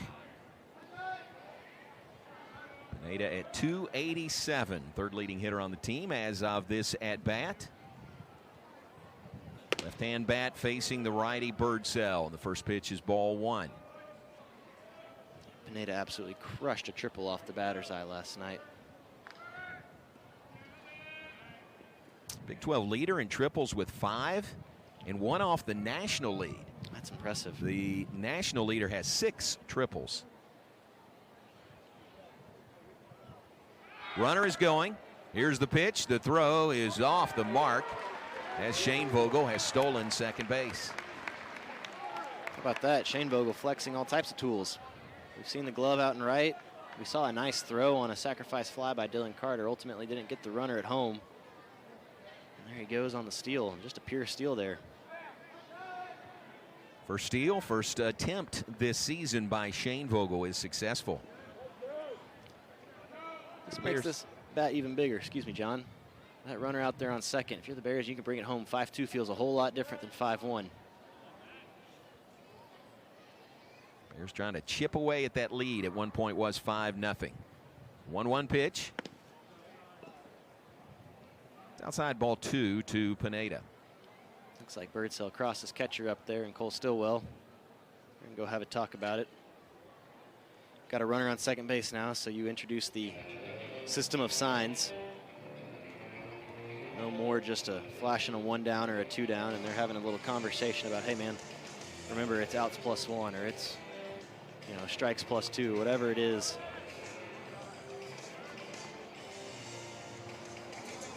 You'll see it Stillwell, if you look close enough, has an earpiece in. Newer phenomenon in college baseball. Coach is walkie-talkie and signs to his catcher, and then his catcher over to the pitcher, and all in an effort to speed up the game. Yeah, which is legal these days. Used to be, couldn't use any electronics like that. Absolutely not. But not a bad move. Yeah, John Strauss and the Baylor pitching staff has adopted the wristband, but I know they do have the headpieces on the sidelines. I think they're feeling out kind of their comfort level with them. Sometimes when you've got something you're rolling with, you just keep it going like the wristband. A new era in college baseball. 3-1 the count to Pineda. Birdsell look back at the runner and the pitch. That is strike 2. Said he couldn't hold up. Interesting. I like going down to the third base umpire, John Brammer, there. I agree. That fires you up if you're a hitter. I mean, if you're Jack Pineda, you want to be swinging in this situation. Runner in scoring position, 2 outs. But, man, if you can ask, I say ask. Home plate umpire sees something we don't, of course. Here comes the 3-2 from Birdsell to Pineda. That is inside, ball 4. A 2-out walk to Jack Pineda, and the Bears have 2 runners aboard with 2 down. Inning continues for Trey Richardson. Here we go. This is big. Very, very gentle activity in the Texas Tech bullpen. It doesn't look like there's someone down there throwing with much urgency. I will say that the misses of Birdsell's are getting a little bit more drastic. Whereas earlier in the game, his breaking ball was just barely missing the zone. Stillwell is down there spending a lot of time picking. You're Trey Richardson. Don't try to do too much here. Pass it to the next guy. Look for something elevated. Drive a ball. Double scores 2 likely with 2 outs. But with Jared McKenzie behind you, there's nothing wrong with just moving it down the line. Richardson absolutely robbed on a great diving catch by Easton Morrell in left field his last time out. That was the third out of the third inning. Pickoff move back to second, and Shane Vogel was back safely. So Richardson 0 for 2 on the day. That's 4 walks today by Birdsell. Again, a strikeout to walk ratio coming in today 82 to 17. Here's a shot that'll be gloved by Young. He'll take it himself, the force. And Baylor has hit several of their families, and we're looking forward to dinner tonight and, hearing some updates on what's going on. And so it has. And obviously the weather's, it's a beautiful day. Really nice. So what a great group that's come back, to celebrate the 10th anniversary of that 2012 conference championship season. Yeah, there are some that aren't here. Obviously, we got at least one that's still playing. Right. Sure is. Max Muncy is obviously made a name for himself with the Dodgers, and he's playing. And then Trent Blank is the bullpen coach for the Mariners, and so he's not here. I think those are the two that are still somewhat connected to the game that aren't here. Hoots next door coaching softball. There'll be some others that'll come around tonight. They'll come for the food. But anyway, it's all good. It's great to be here. That's fantastic. Now, Coach, when you think back to that 2012 season, give me a memory that just will always stand out in your mind. No, well, that'd be losing the last game. The overall feeling and memory of that team for me is just how bought in they were to what we were trying to do. And to win 24 in a row, and that's unbelievable, really, in the game of baseball. And then I don't know that anybody will ever win 18 in the league again. That is really something itself. But I thought, and I remember saying this back then, we were pretty boring to watch, and that's a good thing, because they were so bought into their routines, and every day there were no highs and lows. It was just every day was the same. And now the whole thing, I'll tell you a couple of stories that you may not be aware of. The streak, the 24 thing started after we lost a game at UT Arlington on a Tuesday night, and we didn't play well. I got thrown out late, and when we got back, I just simply stood up on the bus and told them we're going to meet in the locker room. And we went in and sat down. Now, Ryan was a freshman on that team, and he called his mom after that meeting was over and told her that Dad had yelled at us for 30 minutes. I will tell you that I did not raise my voice, but I did have some things to say directly to some individuals. And I'm not proud of a lot of things I've said in over time, but I will tell you, and I wish I could remember what I said that night, because those guys responded to that so incredible, and we just, they just responded. And then the way the thing ended. So that's how it started. Yep. It started with a meeting. Well, it ended at UT San Antonio on a Tuesday night. And when we got there, I didn't take everybody. It was a midweek game, and I didn't take, if there's arms that weren't going to throw. And the one guy that I didn't take was Joey Haynesfurther. And as soon as the game began down there, I realized, he's not here. Oh, he's your dugout guy. He was, and can I say this over there? He was the prick. He was the guy. You're right. He was the guy that just wore the other side out, running his mouth all the time, and it kept. But it did. It was energy in the dugout. And the moment that game started, I thought, oh man, I left the wrong guy.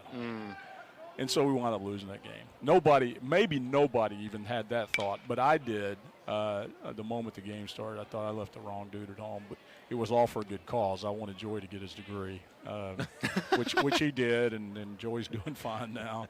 But we didn't win 25 because I left him at home. Oh, man. Well, when you speak of a culture guy like Joey, And another culture thing that happened that year is explain, like, what's up with this beaver? Joey has something to do with that too. I think Joey was the one that first met the beaver, and that was out in the parking lot. Hold that thought. All right. Quick inning by Andrade. Red Raiders go in order in the 6th. Coach Smith will stay with us. Said feed the beaver, and that kind of became the thing whenever somebody hit a home run, because the beaver was out there by the river. They would yell, feed the beaver. And it just sort of took on a life of its own, and the fans got behind it. And, even my good friend Don Raybold showed up today in his full beaver costume. Beaver, and it had to be burning up inside that thing. And, it did. It was cool. Somebody made a beaver design and a beaver T-shirt, and the beaver's actually on our ring. Yeah. Wow, how about that? On the championship ring. Oh yeah, it's I don't know. I saw a picture the other day going back before this stadium was built, and we came in one night after a road trip, and there was a goat on our field, and that had escaped from this guy over here, kind of over here up the river a little bit. Used to have some goats, and so we had already harnessed a goat, so now we had a beaver. The beaver was way more helpful than the goat, though. Great rallying cry that year. McKenzie flies out or pops out to second base. Kyle Nevin at the plate. Grounder to short, on to first. 2 down for the Bears here in the 6th inning. Isn't it fun? I'm sure it is fun for you to see these guys that are back and stay in touch with them, 10 years after that season, and their families and their kids and how they have grown and really excelled post-Baylor. Yeah, one of the things, I was 33 years old when I came here. Wow. And, at that age, you don't really have anything to measure success by except the scoreboard. And that was really hard. We didn't win every game. And, at some point, I don't know when it was, at least 10 years in, I guess, you start seeing those things. You start seeing, guys, that became men, and you really start to realize that they're going to grow up someday. Wow. I could tell some stories and embarrass a couple of guys. I'll choose better of that and won't do it this one time. But I've seen guys get they were the biggest slobs in the world, and 10 years later they're dads with 3 boys and actually coaching. So but you have to kind of weather the storm a little bit to come to the fruits of that labor like that. And when you've done it 25 or 30, and all of a sudden you're probably even recruiting some of their kids. That's really special. And you speak of, you had 2 sons that played for you at Baylor, and Ryan and Case, and they've grown up and become impressive young men. What are they doing? Thank you for that, and thank you for asking.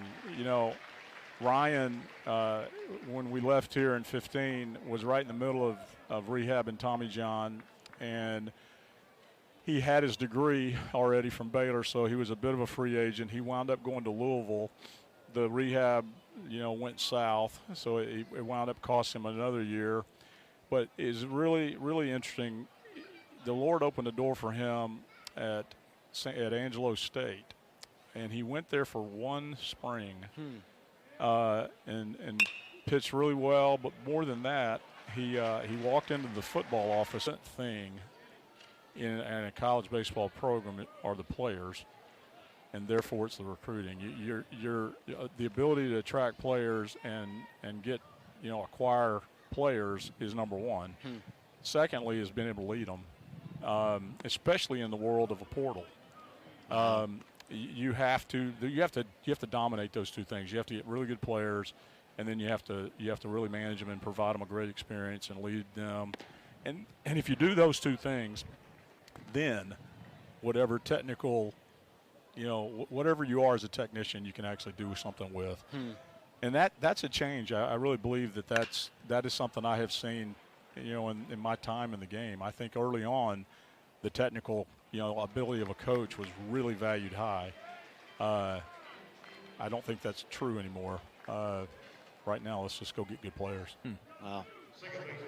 Well, it's great to have you back. You guys, it's fun to see you together. You'll have fun tonight at that dinner. We've had a lot of stories shared this week. I'm sure those may be amplified a little bit tonight when get you all in the same Are those room. recorded and somehow archived? Some of them are. Anything some of I them need to are be? not. Anything I need to maybe No, get on top of? no. I think a lot of them sort of center around you, but Okay, well. other than that, nothing you don't know about. Well, that doesn't make it good, though. But it's fun to have you guys back. What a great season to remember, 2012. Folks here really turned out gold out. You got to appreciate that. Yep. And the Beavers, the stuffed Beavers that they are giving away today. That is Jace Young with another hit, his second of the day to right field, a 2-out single to right. After Morrell had popped out to second base and Stillwell had flied out to center, so the inning continues. To wrap things up, the streak for you guys started with the start of Big 12 play, and it was a series against Texas Tech. The game against UTA that you lost on that midweek, then the streak started, and it was a Big 12, your Big 12 opening series against Tech. Were we here at home? That I would have to check. I'm not sure. I'd say I don't remember. Yeah. I remember some of the week. I remember A&M for sure. Yeah. But I bet you were. It was an even year. 2022, we're here at home versus Tech, and 18. Probably. I don't know that we ever swept Tech in Lubbock. That's a hard task to do. You know, I changed hotels every year up there, trying to find one we could win in. And by the time we got to 2013, 14, we were flying out of Love Field. At least I knew we could get home quick. That's a tough place to play. Man, we've heard you talk about a beaver, a goat, changing hotels. I mean, it's all only in college baseball, man. If we had another couple of innings, we'd get into that A&M series. How great was that? Yep, it was. It was the last, before they bolted for the SEC, and everybody hated me because I said I was wanted to keep playing them. And runners on first and second, 2 outs. He inherits a crucial moment to keep this game at bay, and so obviously a lot of trust from Coach Rod to the young freshman righty, and huge moment against a guy that Baylor's only been able to retire one time this weekend in Kurt Wilson.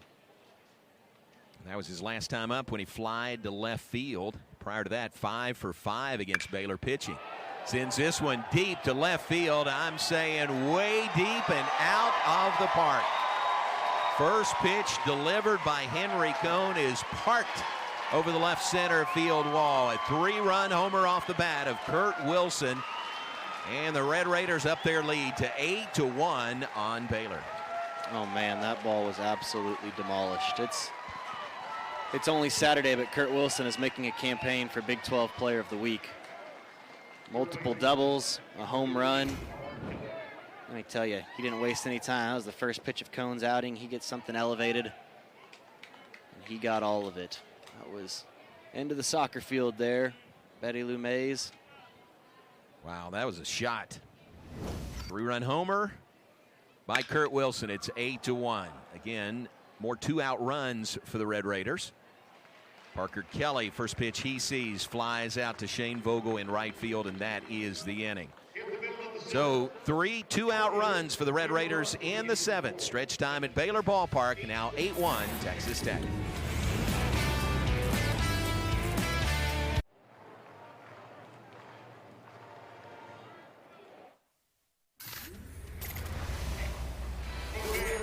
Fun to visit with Reed Breeze earlier today, former Baylor outfielder who is with us, part of the Reed Breeze Endowed Fund for Baylor baseball.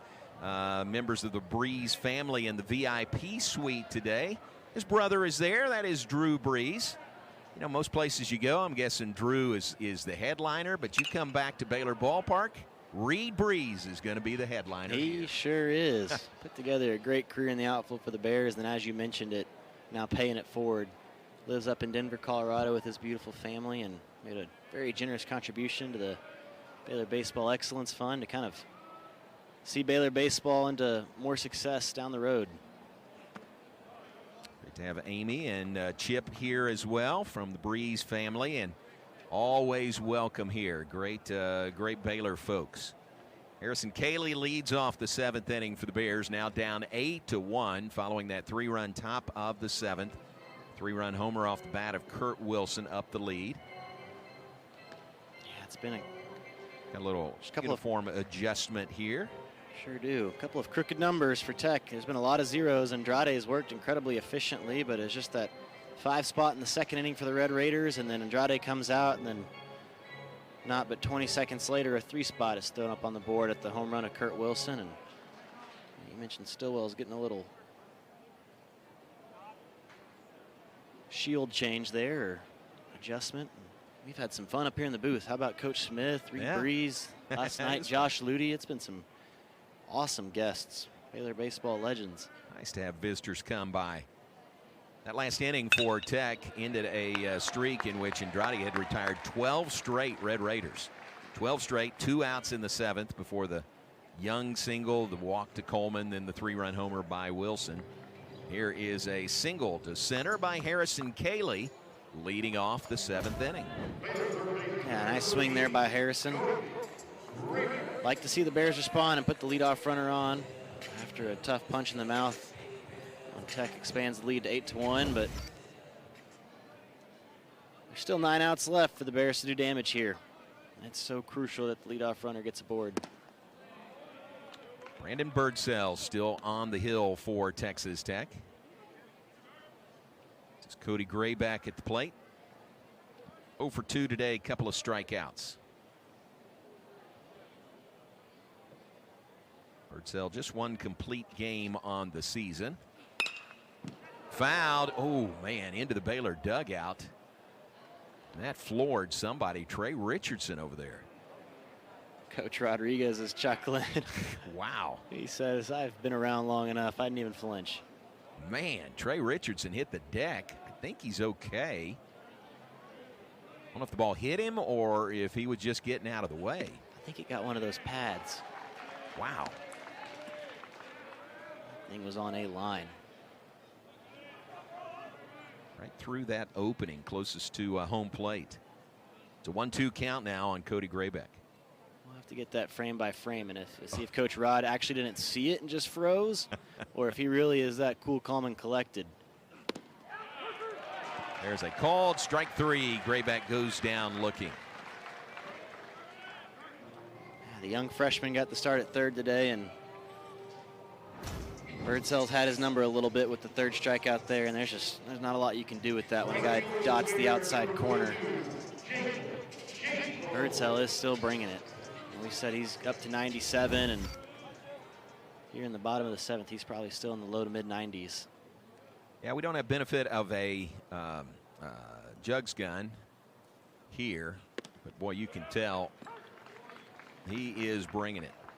This is really one of the lone guys for the Bears who have kind of had him figured out.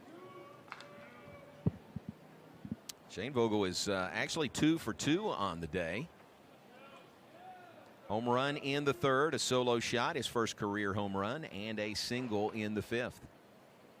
And you saw there 2-11 coming into the game. The ball gets away. Send Cayley to second base, but you saw 2-11 coming into the game because Shane Vogel only has 21 at bats. That 2 for 2 has him all the way up to 286. It's a pretty meteoric climb, isn't it? You'll love when a couple of swings will jump you almost 80 points in average.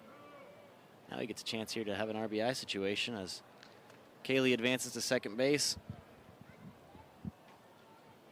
Good to see the young freshman seeing it well, but he is certainly down 0-2 to a very good pitcher.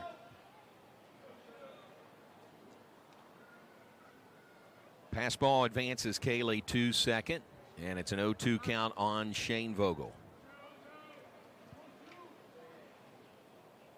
9-hole hitter. There's 1 out in the inning. Jack Pineda waits on deck.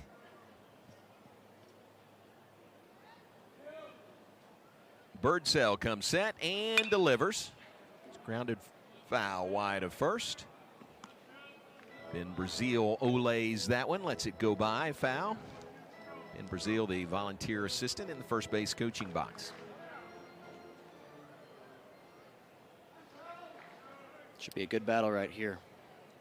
Birdsell 3 Ks on the day. Uncharacteristic that he'd have more walks than Ks with 4 walks on the day, but I mean, he has obviously been incredibly effective, even when the strikeout hasn't been there like you'd expect. In the 7th with only run surrendered. 0-2 misses just inside. It's a ball and 2 strikes. Shows me Shane Vogel seeing it well. Fouls went off. Able to lay off the pitch low.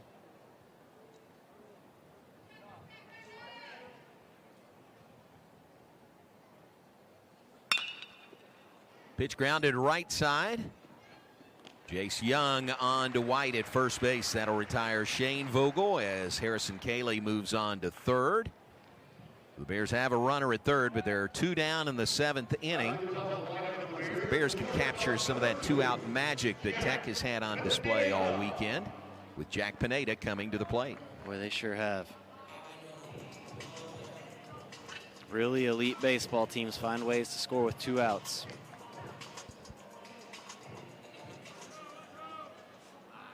Pineda doesn't have a hit yet. He's 0 for 1, but has been on base twice via the walk.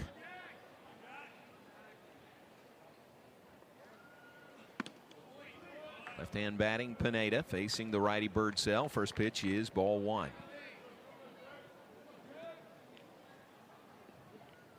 See there, Jack's 255 on the year with runners in scoring position. Leadoff guy probably doesn't get to bat as much as you'd expect with runners in scoring position. Jack's job is to set the tables. Looks like he got back-to-back changeups there to start off this sequence.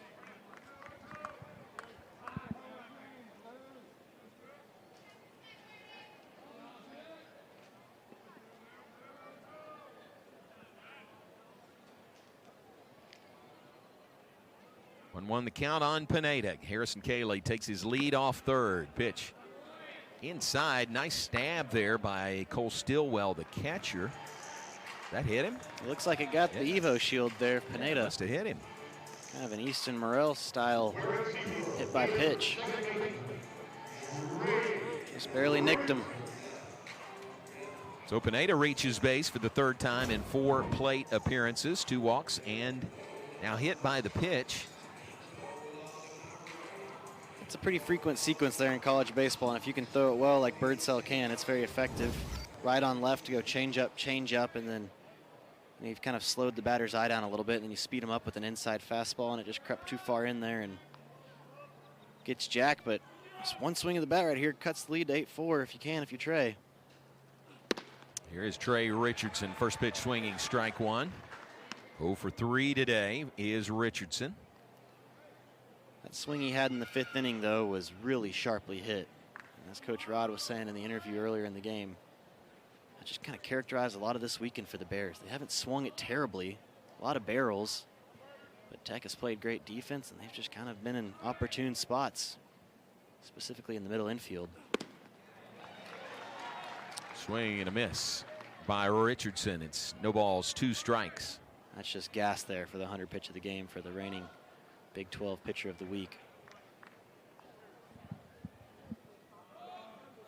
Got to be pleased if you're Tim Tadlock. You've only had to use 3 pitchers this weekend. You've got a full arsenal down there in the bullpen, and it hasn't been the best bullpen year for Tech, but they do have a lot of guys who can throw hard.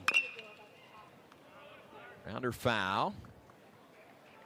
And we may see a good portion of that bullpen tomorrow. Tech came into the weekend, had named their starter for Sunday.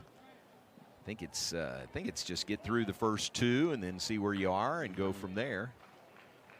Baylor will start Blake Helton tomorrow, game 3 of this series. Good to see Blake back in the starting spot. 0-2 pitch. Runner is going from first. Grounder foul up the 3rd base line.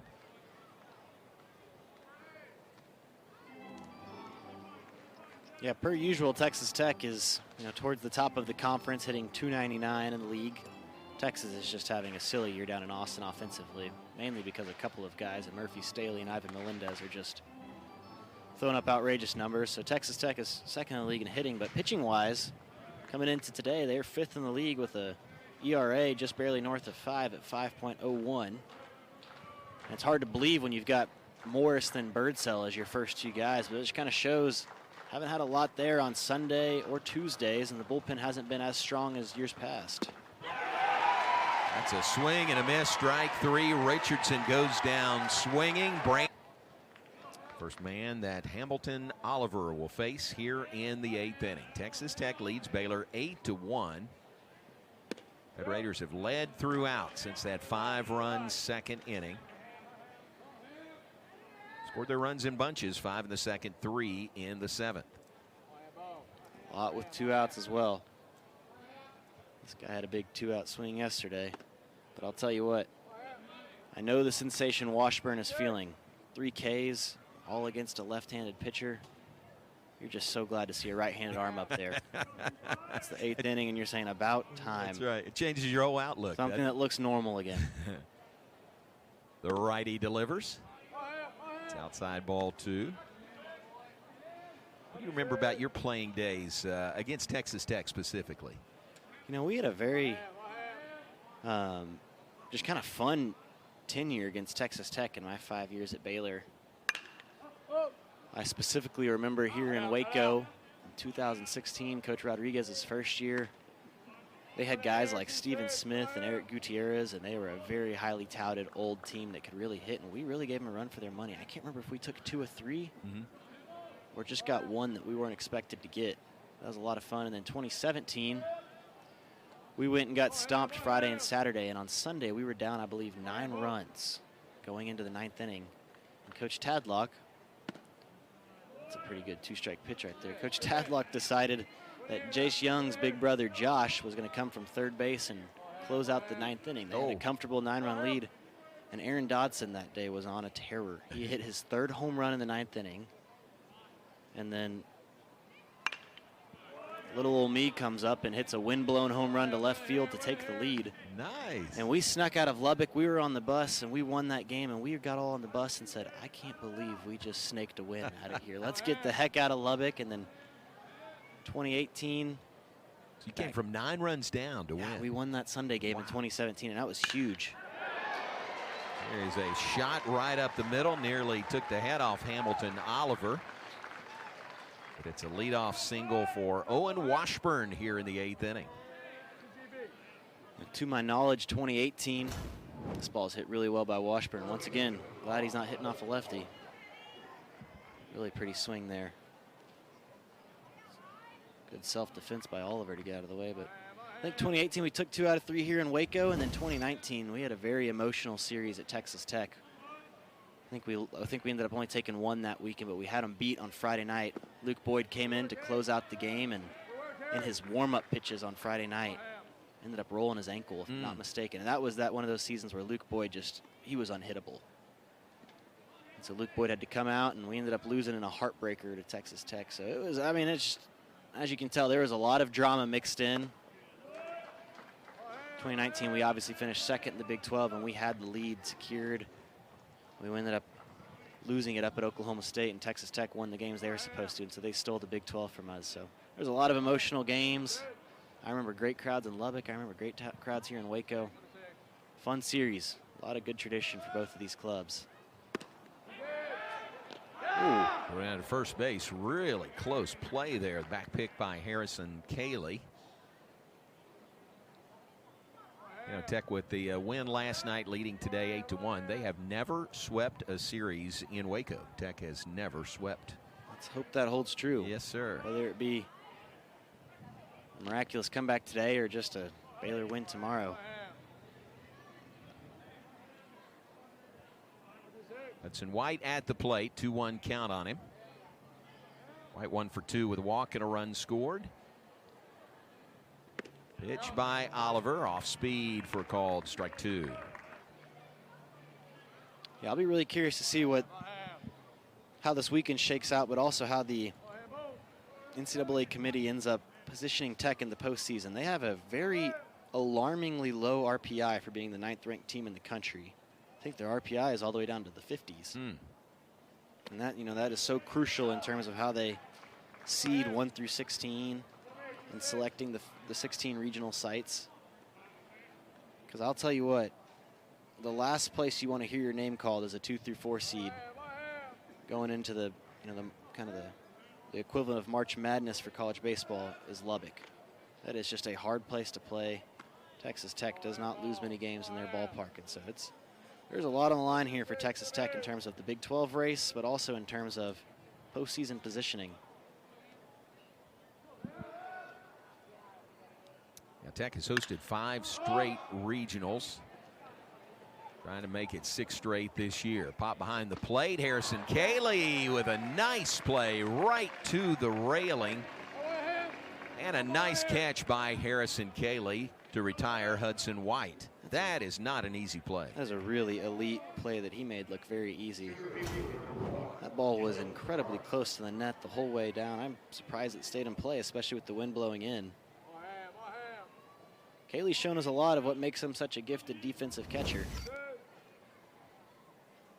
Well done, Harrison Cayley. Out number 1, here's Dylan Carter. Carter, the center fielder. Swing and a miss, strike 1 to Carter, who is 0 for 2 with a sacrifice fly. Sac fly came in that 5-run second inning for Texas Tech. There's a few things you love more if you're Hamilton Oliver on the mound right there than a pop out to your catcher. Washburn smacks a single to center field, and you're in a duel with White, and it's just nice to get the easy out sometime. Good time for a double play ball right here if you're Hamilton Oliver.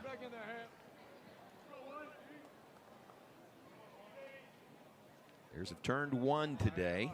Texas Tech has turned a couple of double plays themselves.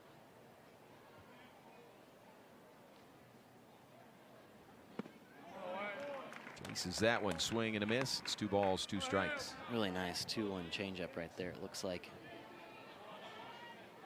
That's such a helpful pitch if you're a right on left matchup as a pitcher. You get a guy thinking probably a good time for fastball here. Out of the hand, it looks like fastball. On the way to the plate, it looks like fastball. You gear up, take a big swing, and then the bottom just falls out of it. We've seen Birdsell use it for Texas Tech. Now Oliver using it against the lefty. Keeping an eye on Washburn over there. Good time for a steal with 2 strikes. Mentioned this the other night. Tech does not run much. Washburn 1 for 1 on the year. Pitch grounded foul. Oh, in fact, these are 8th and 9th in the Big 12 between Baylor and Texas Tech in terms of taking bases. Tech 27 of 30 stolen bases. Baylor at 28 of 37 on the year. 2-2 the count on Dylan Carter with Washburn the runner at first. Hamilton Oliver on the mound. Evan at first base again because of the absence of Chase Wesner, out with a broken bone in his hand. 3rd straight game that Nevin has started at first base. He's slotted in well over there, but back to those stolen base numbers, it's all about run production. You can steal all the bases you want, but if your team doesn't score runs, then it's kind of, all for naught, if you will. And Texas Tech, though they are last in the Big 12 in stolen bases, they are leading the Big 12 by an overwhelming margin of 405 runs scored this year. Texas is next in line at 365. Big prospect, and I'm sure he wants his team to have success, and when he's not able to contribute to it, just emotions can't help but come out. You want to defend your home turf so badly.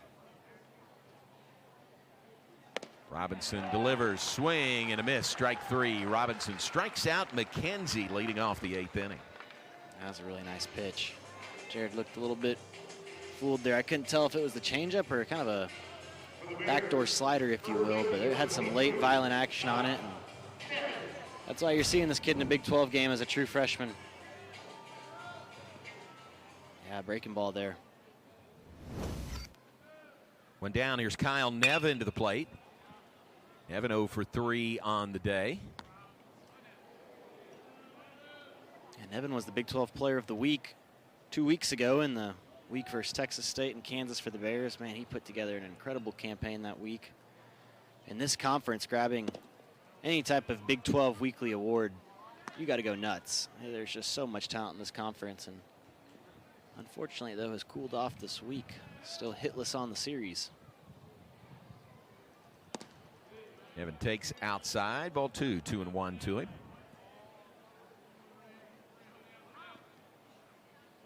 Red Raiders making their first trip to Waco since 2018. Of course, that 2020 season pretty much a wash, a COVID wash.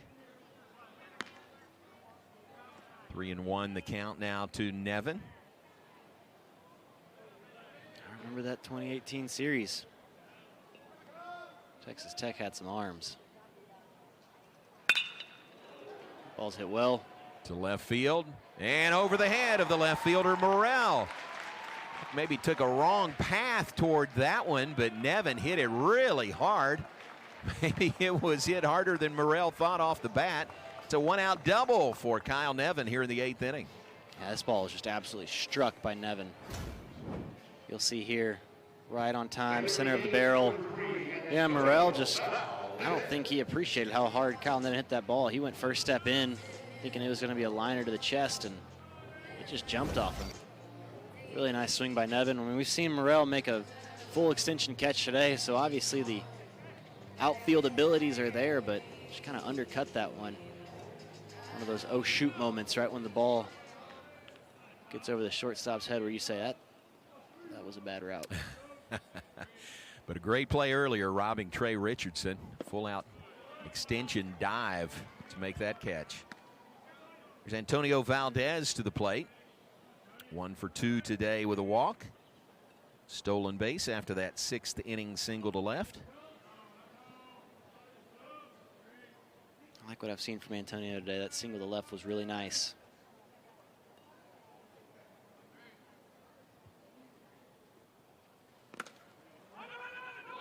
It's just under the mitt of the catcher, Cole Stillwell. Not enough for Nevin to advance.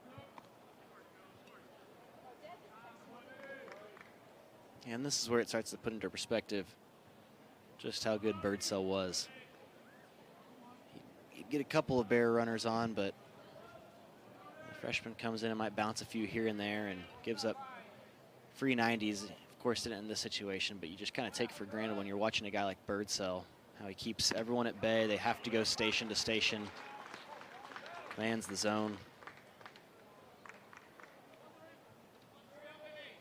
Plenty of talent there, though, in that big frame. This would be a guy that Texas Tech fans will, I'm sure, turn into a household name over the next couple of seasons. 1-2 the count on Valdez. Nevin, the runner at second base. It's ball 2, 2 balls, 2 strikes.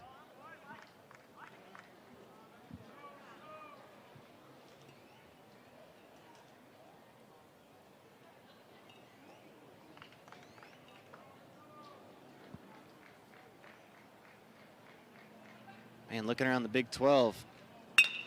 Whoa, right back. That hits off of Robinson, and he won't have a play. Ooh, that's a hard struck ball. I'm glad That hit him on the okay. back shoulder.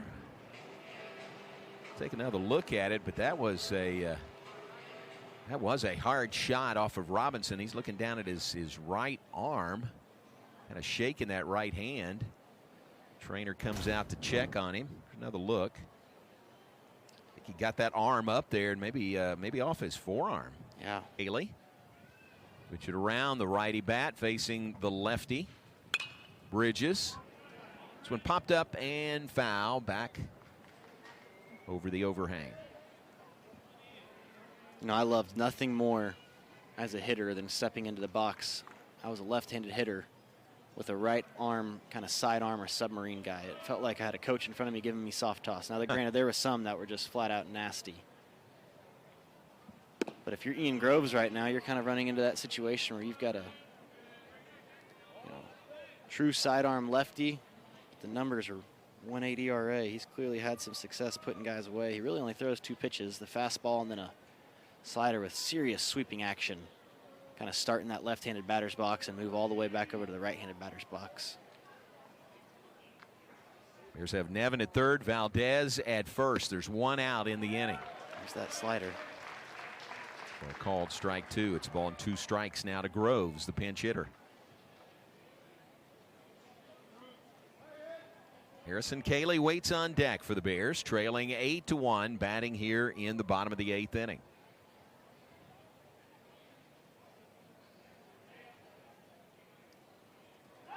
Runners going from first. Valdez is safe. How about that?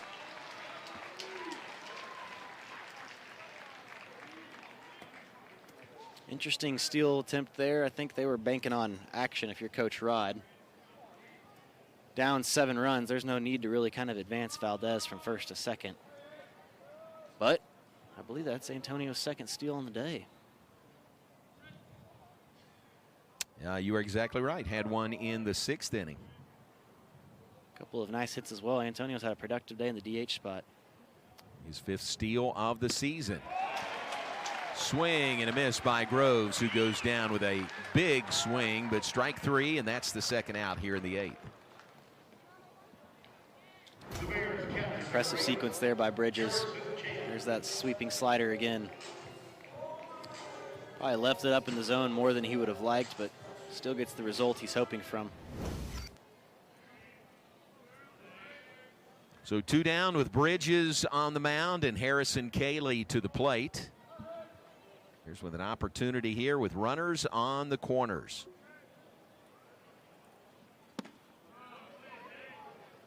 Pitch to Cayley is outside, ball 1. Cayley 1 for 3 on the day. Correction, runners on second and third after the steal by Valdez.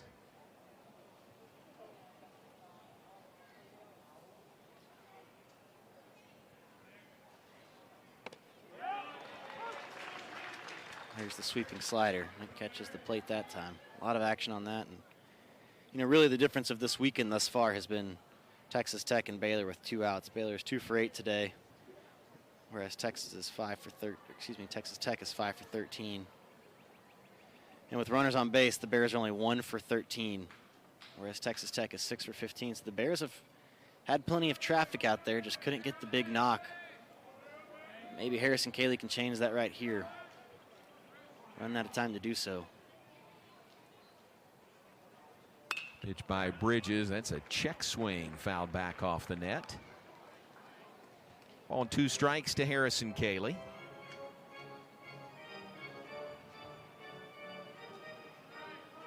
You know, Groves and Cayley are making me start to understand why the numbers for Bridges look the way they do. I thought coming out of the pen it would be lefties are really struggling, righties are really having success against this guy, but in back-to-back right-handed at-bats, he's really had Cayley and Groves off balance. Ball must be very difficult to pick up. The dichotomy from the fastball to the slider must be pretty extreme as well. Cayley there just kind of had a half-swing attempt at it.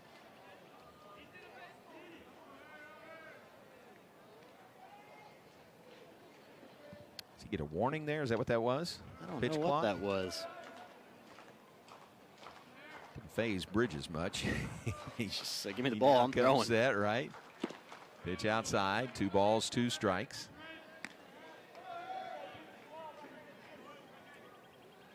Man, you've seen across college baseball some interesting calls. We've had guys struck out, sitting there just standing, getting ready to get back in the batter's box for, you know, unexpected strikeout.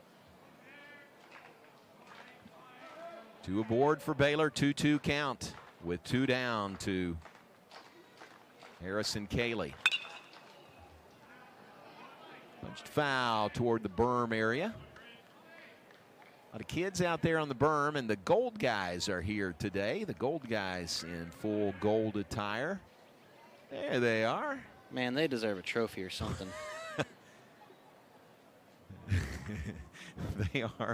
They are living trophies, I think. That is so fair. That's got to be warm. Who's hotter, the Gold Guys or the guy in the beaver suit? This is hit to short, picked up by Wilson. The throw to first. The Straighters, they added 3 in the 7th. That's how they built this 8-1 lead on the Bears. Catches catcher Harrison Cayley.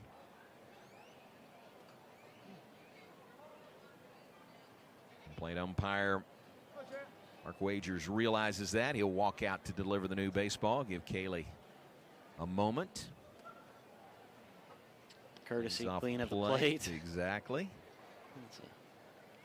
home plate umpire looking after one of his comrades back there behind the dish. Haley would do the same if Wagers had been hit by the pitch. Yeah, Freeman's a guy who's seen a lot of action this year. Most notably recently threw versus Incarnate Word. He threw an inning and a third. He went out and threw against Texas and, unfortunately gave up 5 earned runs, but it felt like kind of Texas didn't really matter who they saw on the mound that week, and they were going to find a way to score. Balls were just flying as the wind was blowing out. But prior to that, Chandler Freeman really has had a pretty special year.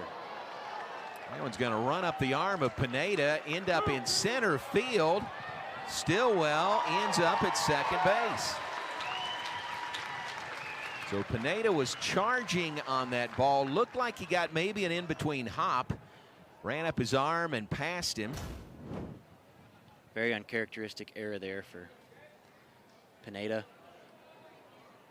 Yeah, just something he's done 1,000 times over and over again.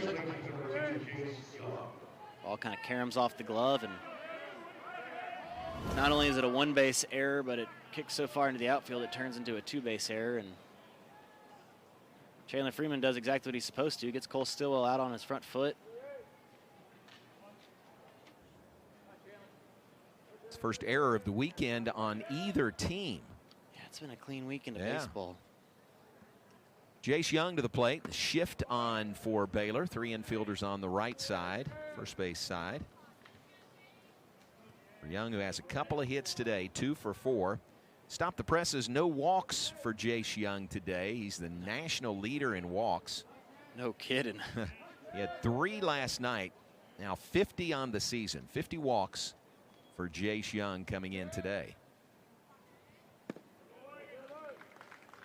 Part of that is you got to think a really good eye at the plate. Part of it is respect for him as a hitter.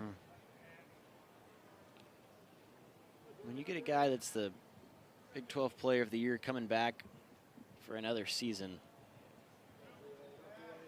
all 8 of the other Big 12 teams are going to pitch him very conservatively, and you just got to tip your hat to him for not trying to take too much and get greedy at the plate. Gets by Harrison Cayley to the backstop. It's a passed ball that now moves Stillwell to third base. Man, uncharacteristically sloppy baseball for the Bears here in the top of the 9th. Cannot afford to see the margin widen any at all. Reach on error. Free 90 feet there on the pass ball. And the count's 3-0 on Jace Young. Pitch is outside, ball 4. Spoke too soon. There's his first walk. There's of the the day. walk. Number 51 on the season by Young. Nobody in college baseball has walked more than him.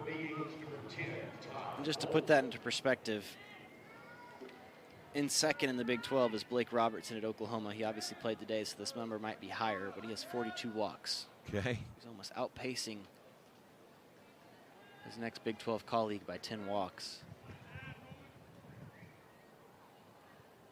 Once again, the task does not get easier, because here's a guy got the scoring started for Texas Tech last night. Absolutely roped a double off the, a long single off the wall earlier, and Ty Coleman, a 4-hole hitter. He'll get a hard time from that from his team. 330-foot single. Yeah, exactly. It's so hard, and played really well by Cam Cayley out there to hold him to a single. Freeman delivers, pitch outside. It's a ball and a strike to Ty Coleman. It's Stillwell the runner at third, Jace Young the runner at first.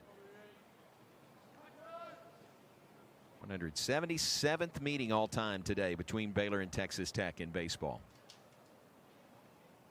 Pitch by Freeman. Low and inside, ball 2. The walk's been a bit of an issue for Freeman this year. He's got 20 strikeouts to 20 walks. You never want to see those numbers move in tandem as a pitcher. Love for that strikeout number to really outpace your walk number. It's a good 2-1 pitch. Caught the outer part of the plate. It's 2 balls, 2 strikes now to Coleman.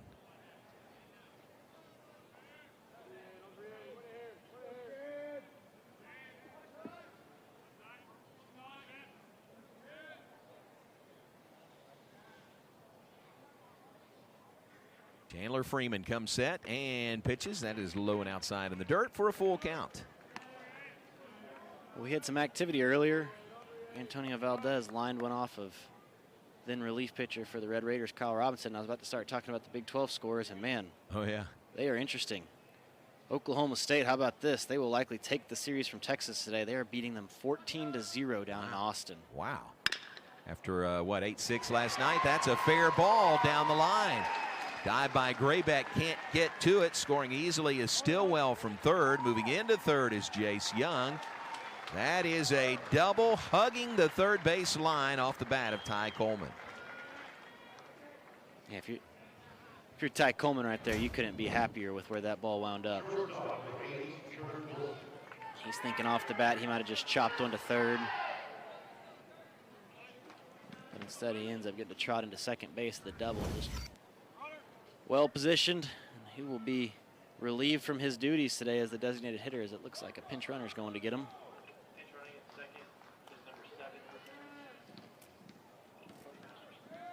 It's Cody Masters who is out there. If you're a senior from Coppell. He can run a hole in the wind, I'll tell you that much. So grounder to short. Only play is at first. That'll retire Wilson, but Young scores from third. 10th run of the day for the Red Raiders comes home. It's now 10-1. Tech leading Baylor here in the 9th inning. Nice play there by Jack. Moving towards the middle of the infield to make that play, and I know he's kicking himself for the error that kicked off this inning, but you're Kurt Wilson, your kind of production continues with another RBI there.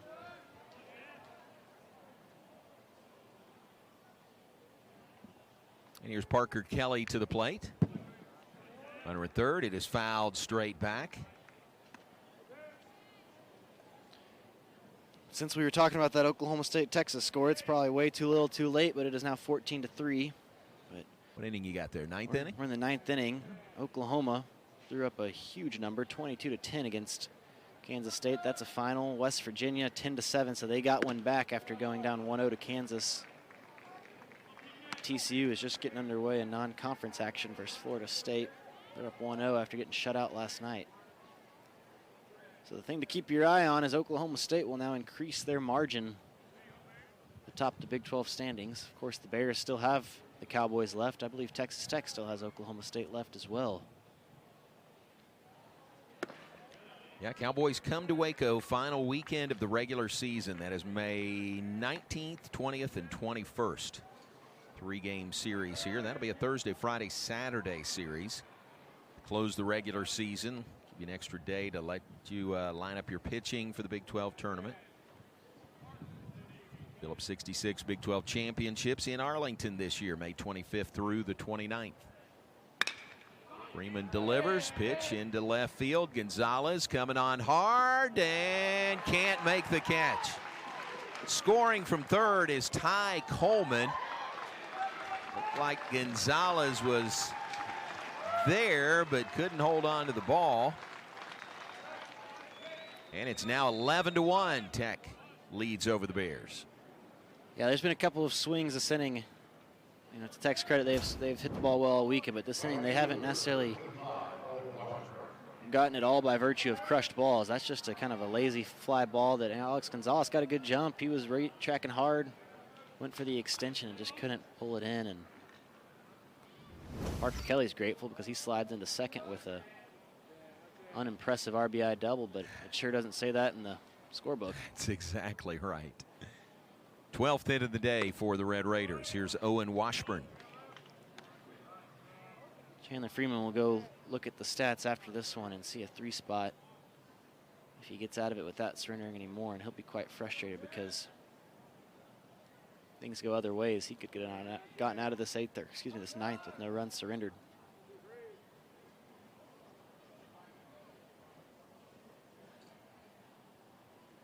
Pitch by Freeman, fouled away by Washburn. Nice crowd here today. We've mentioned that. Good Baylor contingent at Baylor Ballpark. Really good Texas Tech contingent here also. Yeah, but there's a lot of DFW area Texas Tech fans who made the short drive down 35 to come watch, and the Baylor faithful showed up great as well with the gold. I'm sure their Bears would love to give them a little bit more of a performance, but still really neat to see us honor that 2012 team. It's a fun deal. Great video montage when they were introduced prior to the game. Highlights just kept running one after another. Oh yeah, huge play, huge series, big home runs, all those. Great video pregame. One of those teams where it's hard to fathom that all of those names you know were on the same team. How were there enough spots in the lineup for all of them? Logan Vick in center field, Dan Evett out in left, Kyle Toohey at third. Jake Miller was, man, that guy could really play some shortstop. Lawton Langford at second. No big deal, Max Muncy for the Dodgers playing first. Big 12 Player of the Year, Josh Ludy behind the dish. Right field was a campaign of guys like Adam Toth and Logan Brown and others. Max Garner was an incredible closer. Not a ton of big draft guys. It's just names that you'll know forever as Baylor baseball fans. Busting him inside, misses there. That's going to be a walk to Owen Washburn. With one down in the 9th inning. That might be it for Chandler Freeman. Frustrating outing. Yep, 4th pitcher of the day for the Bears. Number 5 is coming on now. New pitcher coming on for Baylor is Cole Stasio. Give you his numbers when we come back. Bears down by 10 in the 9th inning.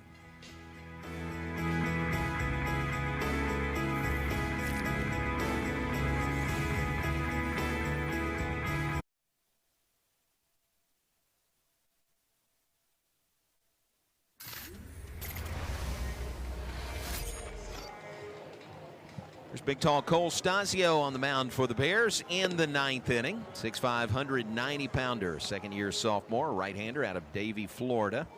American Heritage High School. Rich, there's some of the numbers on Cole Stasio, pitcher number 5 on the day for Baylor. Yeah, Stasio seen some good action on the year. 13th appearance. Kind of one of those bullpen arms where you look at Coach Strauss and Coach Rod and say, hey, what do you have here? And they said, man, there's a lot there. We're excited to see him kind of figure it out because the frame is there. Fastball 87 to 91, and they know he has more in the tank in terms of the frame. Florida guy that found his way to Baylor. Good opportunity here against good at-bats for kind of Stasio to show the staff, hey, I want the ball in some other situations.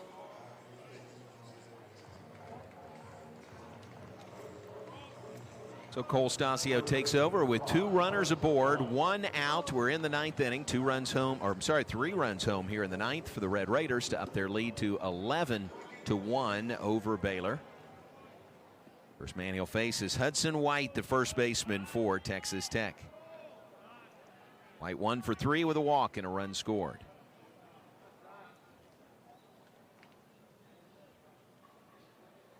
Stasio comes set, delivers, and it's ball 1.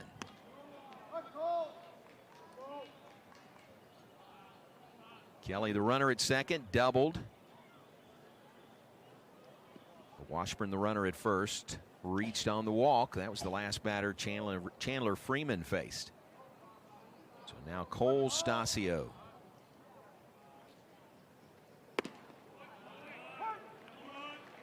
Called strike to even the count. 1 ball, 1 strike. Stasio had really nice outings to kick off his sophomore campaign versus Maryland, Duke, Rice. Threw an inning in each of those. No runs surrendered, a pair of strikeouts. Had a frustrating outing against DBU on April the 5th where surrendered 4 hits, 6 runs, all 6 of them earned, and only 2/3 inning of work. And that's kind of what inflates the numbers. That's why you'll see that ERA up above 8.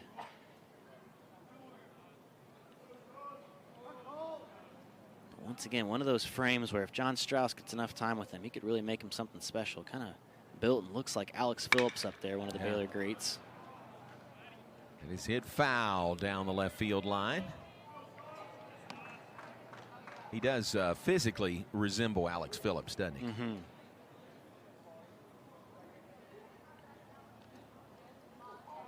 One ball, two strikes to Hudson White.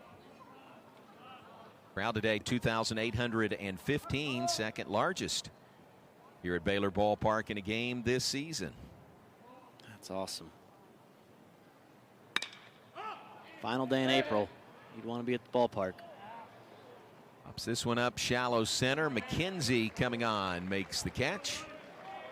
White retired, out number 2 here in the 9th inning.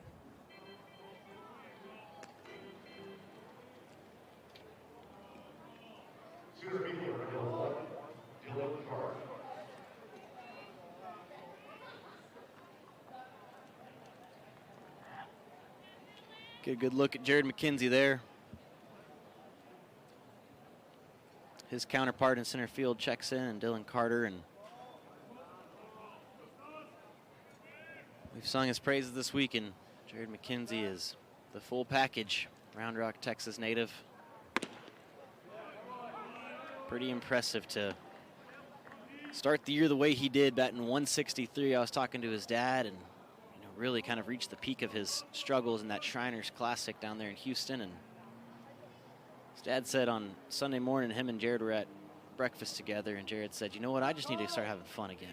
This is a game I've been playing since I was little, and of course it's a draft year, and so there's just can't help but have a lot run through your mind. And kind of since that moment, Jared has just caught fire. A lot to be said for that. To have fun, enjoy this game. Take that pressure off your shoulders. Absolutely. I don't know many baseball players that were super elite that were wound up super tight. Some of the best baseball players are the guys that they hit a home run and they come back in the dugout and you say, hey, what pitch was that? And they go, I don't really know. I just kind of let it come to me.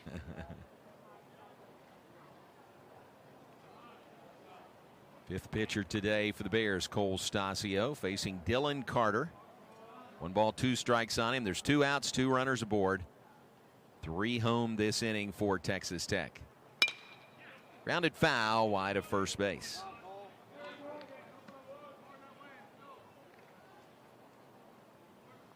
Impressive 2-strike swing there. That's a breaking ball's got some really quality action on it. Carter got out the 9-iron to extend his at bat. One of those situations where Carter is 0 for 3 on the day, and he wants in on the action, of course. He's got 2 runners on base. There, new left fielder for the Red Raiders is Dalton Porter.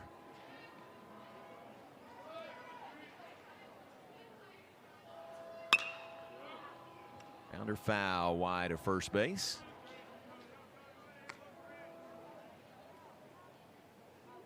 One o'clock Central Time tomorrow, game 3 in this series. The Raiders appears will be going for the sweep, something they have never done in Waco. Which is outside. It's a ball and 2 strikes to Graybeck.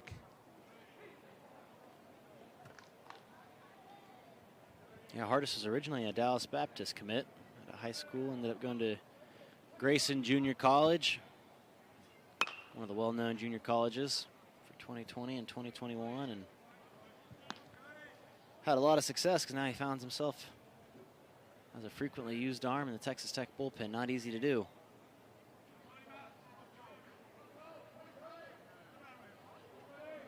How impressive is that stat you mentioned? 13 strikeouts, only 1 walk in 15 innings by Shea Hardis. And even though the ERA looks like 5.4, you'll still get called on if you're filling up the strike zone like that. Coaches love a guy where you can put him out there, and the mantra is, hey, the other team's got to beat you. You're not going to give them anything free. Graybeck battling, fouls it away. Remains 2 balls, 2 strikes. Jacob Shane Vogel due up next. Then to the top of the order, and Jack Pineda. Bears trailing by 10, batting in the bottom of the 9th. This is one of the storylines trapped within the storyline of Graybeck has, of course, had a tougher day, but can he show the resiliency to fight and win this at bat? He's fouled off a couple. He's looking to extend this at bat. Strikeout looking twice and a strikeout swinging, and there's a reason he's playing today as a true freshman, getting the start and spot of St. Cardoza Akindo at third base. And so this is one of those ones where he kind of shows Coach Rod, hey, here's what I'm made of. Sends this one into left field. Porter in a few steps to make the catch. 8-pitch at bat. Graybeck battled but flies out to left field for the first out in the bottom of the 9th. Incidentally, if you were with us last night, we appreciate it, number one. Number two, we had one light standard go out completely. It's the one in right center field. Found out prior to the game today from Jonathan Berry, it just was a breaker issue. It's like you'd have, you know, with your bathroom light at home, kind of on display for everybody to see. And Jonathan knew what to do to reset the breaker. And it did take about 10 minutes, I think, for it to come back on. Fortunately able to play through that, and then we had the outfield fully lit again after that. Yeah, certainly not something you see every day. I'm pretty sure this guy at the plate right now who hit a home run earlier in the game to right field, speaking of, also had to make a catch with that light out. That's right. We'll have to ask him about it. How drastic was the change? To the count on Shane Vogel. Called strike 3. Shane Vogel goes down looking. There's 2 outs. Bears to their final out here in the bottom of the 9th.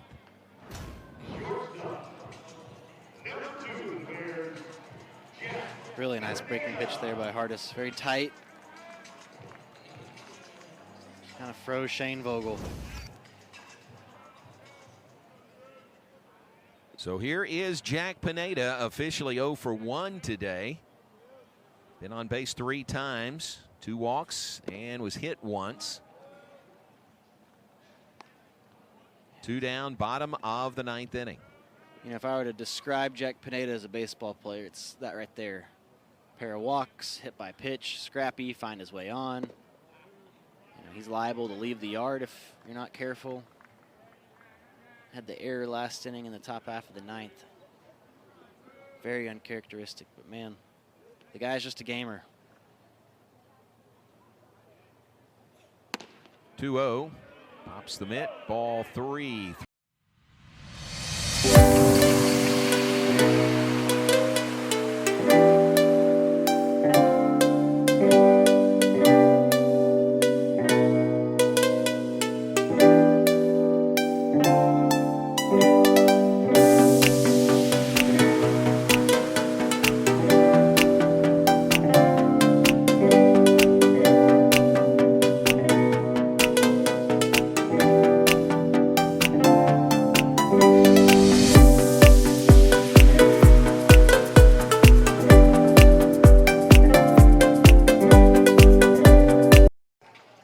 Good day for the on-base percentage if you're Jack Pineda.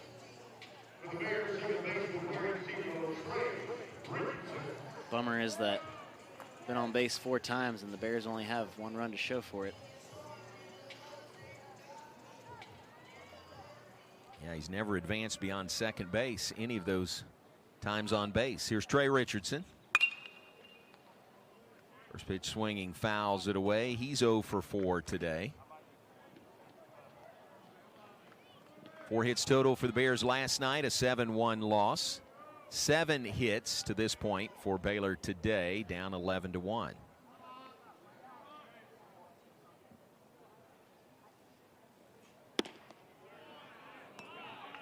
That walk, incidentally, only the 2nd of the season by Shea Hardis. He's helmeted in there. He's had a couple of fastballs there where the Bears have took all the way that they've made the mitt sing.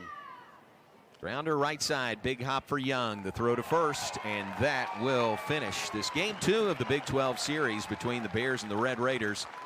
And Tech pounding the ball Early and often wins over the Bears today, 11-1 the final score. Yeah, Tech just looked very in control.